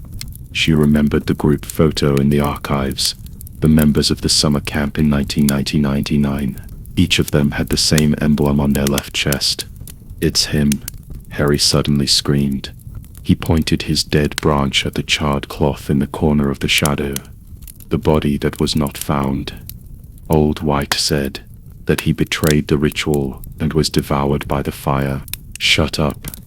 Kevin's face was distorted by the force. First, with a crack, the stone bricks under Irene's feet broke completely. She fell downward, Colin's hand sliding across her palm, her sweaty skin almost coming apart. At the critical moment, he suddenly let out a low howl and slammed his other hand heavily on the stone wall. The resin was shattered, and the sweet smell of blood suddenly exploded. Irene's sense of smell was stretched to its limit in an instant. She smelled, besides the pine resin, scorched earth and blood. There was also a faint cold fragrance, like pine needles after the snow. That was the smell she had smelled in Colin's studio. The antler ornaments he carved always had that scent. "To the left," she blurted out. The third piece of pine resin on the left side of the stone wall. Colin's fingers clasped the resin almost reflexively. With a slight click sound, the entire stone wall suddenly shook. The suction of the crack suddenly stopped, and Irene felt herself being lifted up, and Kevin's belt was tightened again in his hand. The roar of the dark shadow was right above my head. Colin's pupils bulged with golden lines. He raised his head and let out a long deer cry, which colliding with the roar, the resin fell like rain, and one drop splashed on the back of Irene's hand. She smelled it. It was the scorched earth of 1999, mixed with the fresh, cold pine scent that belonged to Colin. The crack was still expanding, but the shaking of the stone wall was becoming more and more violent. Irene saw Harry fall to the ground, staring at their hands holding the resin, her lips trembling. "This is impossible. The agency needs the blood of the battalion commander." Blood oozed from Colin's fingertips, mixed with resin and seeped into the stone wall. Somewhere deeper in the darkness, a door hinge creaked. Irene's heartbeat almost jumped out of her throat. She looked at Colin's bloody fingertips, and suddenly remembered that he always said that the deer spirit was his brother's soul, and at this moment, two warm lights were clearly reflected in the golden lines in his eyes, like living, warm stars. The suction of the crack came again. Erin felt Kevin's belt slip and Colin's blood was hot on the back of her hand. She opened her mouth, wanting to shout something, but she heard a clearer roar coming from underground. That was the sound of the door opening. The suction of the crack was like an enraged beast. After a brief pause, it came back even more ferociously. Irene's fingertips were almost bleeding from Kevin's belt. She could hear her own rapid breathing hitting the stone wall, mixed with the whimpering coming from the abyss below. The sound was very similar to the bone flute the camp leader Maggie played at the bonfire party in the summer camp 20 years ago, with some primitive scalp-numbing vibration. "Colin!" She suddenly remembered the protruding stones she had glimpsed at the corner of the passage half an hour ago. At the time she thought it was a sign of natural weathering, but now she saw a pattern in the vibrations. The stones were arranged in a diamond shape, and the distance between each stone was just enough to catch the broken rock vein. Those diamond-shaped stones, she tugged at Colin's bloody cuffs, and the resin mixed with his body temperature stuck to his skin. Hit them. Maybe it's the support structure. The golden lines in Colin's pupils flickered with the pull of the suction. The power of the Luling personality surged in his body, but was trembling under the pressure of his weak original body. Last night, in order to lure away the black shadow, he forcibly split out a third personality, and now he couldn't even stand steadily. But Irene's trembling last line of voice was like a thin needle, piercing through all his defenses accurately. He raised his head and uttered a low, hoarse deer cry. The golden lines instantly expanded into two small suns, which staggered and crashed into the nearest diamond-shaped stone. Crack. The moment the first stone cracked, Irene smelled a stronger smell of scorched earth.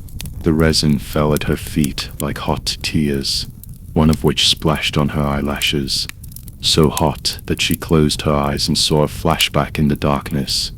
The bonfire in 1999, the 12-year-old Colin brother running to the medical station with the bullied girl in his arms, the pine forest swaying in the rainstorm, and the resin on the back of his neck glowing dark red under the lightning.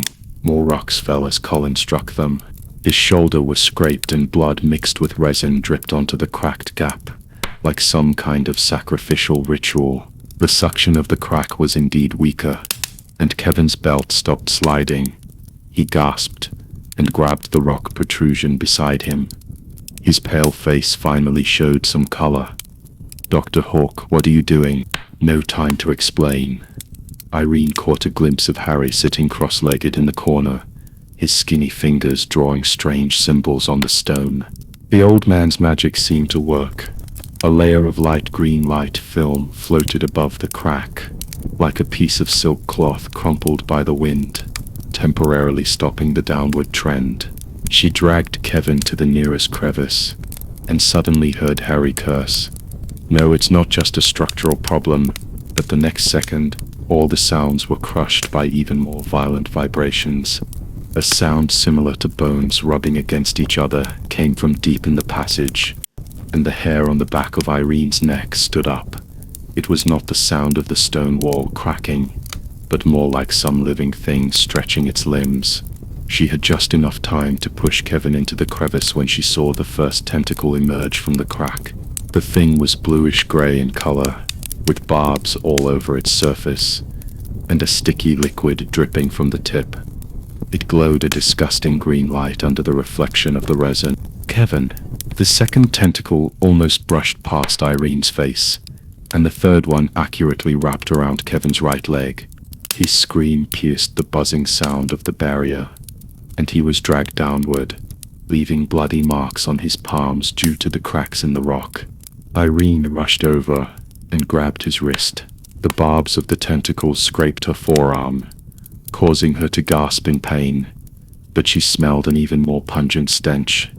It was rotten pine needles mixed with the smell of long-sealed mold, exactly the same smell as the land-filled well behind the summer camp 20 years ago. "Dear Spirit," Colin's roar was broken. His golden lines were almost overflowing from his eye sockets, and his hands were tightly clasped around the tentacles that were wrapped around Kevin. The power of the Dear Spirit's personality rampaged through his body, and the tentacles were pulled so hard that they made teeth-grinding hisses, but they only became tighter and tighter. More tentacles emerged from the cracks, like countless mad snakes, one of which even wrapped around Colin's waist. Irene's heart beat so fast that it almost stopped. She looked at Colin's face twisted in pain, and Kevin's gradually blurred eyes, and suddenly noticed the movements of the tentacles. Before each contraction, the barbs on the tip would curl inward for half a second. This subtle pattern was like a match, instantly lighting up her confused thoughts. She gritted her teeth and grabbed Kevin's other hand, shouting at Colin, "Wait until they retract their thorns." Amid the buzzing of the crack, her voice was as light as a feather, but it accurately fell into Colin's golden eyes. The sweat drops from his forehead hit the tentacles, mixing with the resin and making a sizzling sound. Irene could feel her nails almost digging into Kevin's flesh, and among all the confused senses, the clearest was the warmth on the back of Colin's hand. That warmth was through the resin and blood, like a burning fire, so hot that she almost cried. More tentacles were still emerging from the depths of the crack, their barbs glowing coldly under the resin light, and Irene's eyes were following the rhythm of the extension and retraction of each tentacle. She counted how often they contracted, how long the barbs stayed curled, how long somewhere deeper in the darkness, the door hinge creaked again, when more tentacles emerged from the cracks. Irene's nose was suddenly filled with the bitter smell of resin burned by high temperature. The smell was like a needle, piercing her senses that were clouded by fear. She noticed that every time Kevin's rapid breathing rose half a degree, the nearest tentacle would pause slightly. "They are afraid of high-frequency sounds," she shouted at Colin, whose waist was entangled by tentacles, her voice sticky with resin. The veins on Colin's forehead bulged, and his knuckles turned white from the effort. But when he heard these words, he raised his head suddenly, and a trace of clarity flashed in his eyes, where golden lines were rolling. "Harry!" Irene turned to the wizard huddled in the corner of the passage. "Use your spell to make a high-pitched noise." Like metal scratching glass. Harry's skinny fingers fumbled in the leather bag at his waist and pulled out a string of bone bells. He pressed the bell against the edge of the crack, and hoarse incantations mixed with the sound of dripping resin floated out. When the first ring pierced the darkness, Irene saw the nearest tentacle suddenly curl up and the mucus on the barbs fell off.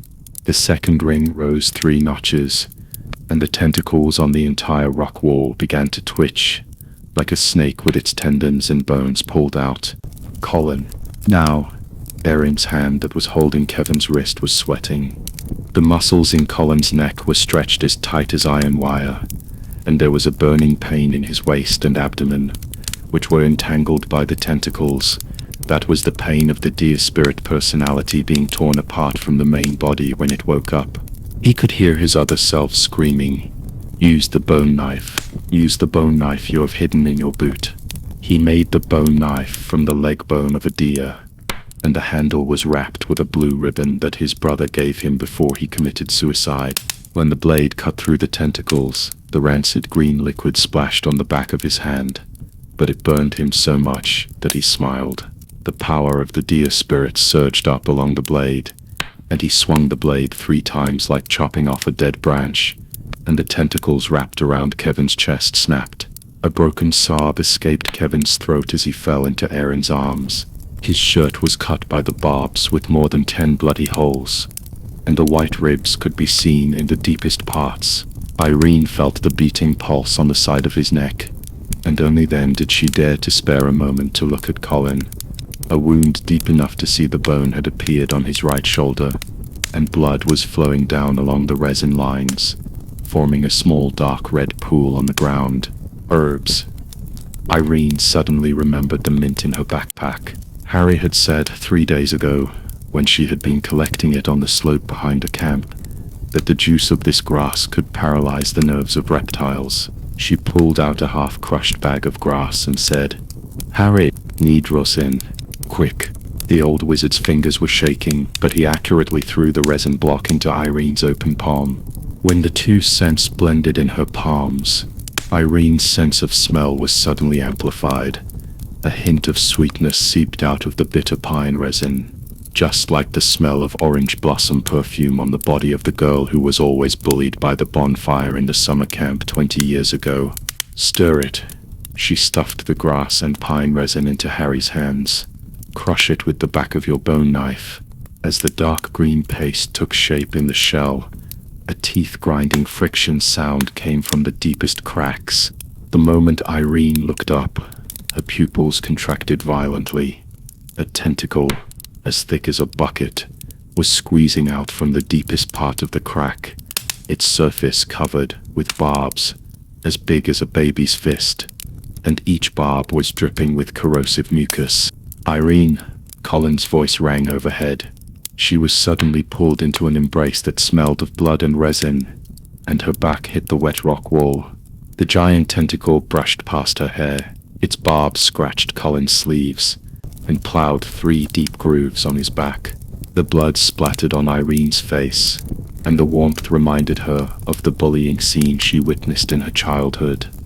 The girl who was pressed into the mud, and in the end, the warm blood dripped on her white sneakers. "Potion." Harry's roar brought her back to reality. Erin grabbed the shell and rushed forward, smearing the green paste on the barbs of the giant tentacle. The moment the mucus came into contact with the potion, the tentacles let out a scream like a dying beast, and the epidermis began to rot at a speed visible to the naked eye. Colin took the opportunity to swing the bone knife and slashed at the festering area 7 times. finally cutting off the giant tentacle at the root. The passage suddenly shook violently. The rubble above my head fell down, and the rock wall at the edge of the crack groaned under the heavy weight. Irene was held in Colin's arms, and heard the low roar of some huge creature coming from deeper inside. It sounded very much like the howl of a deer, but it was muddier and rougher than any deer cry. "Let's go." Colin pulled her wrist and ran deeper into the passage. The crack is about to collapse. Harry followed behind, holding the bone bell. His cloudy eyes suddenly widened. "No, it's not a landslide. It's awake." Before he finished speaking, faint green light seeped out from the cracks on the entire rock wall. The light crawled along the ground as if it had life, then gathered into a vague shadow at Irene's feet. The shadow of a deer antler. Your house is about to close, but the next puzzle is waiting. If it moves you, please gently like, subscribe, and pass on this piece. Sleep well, dear wanderer.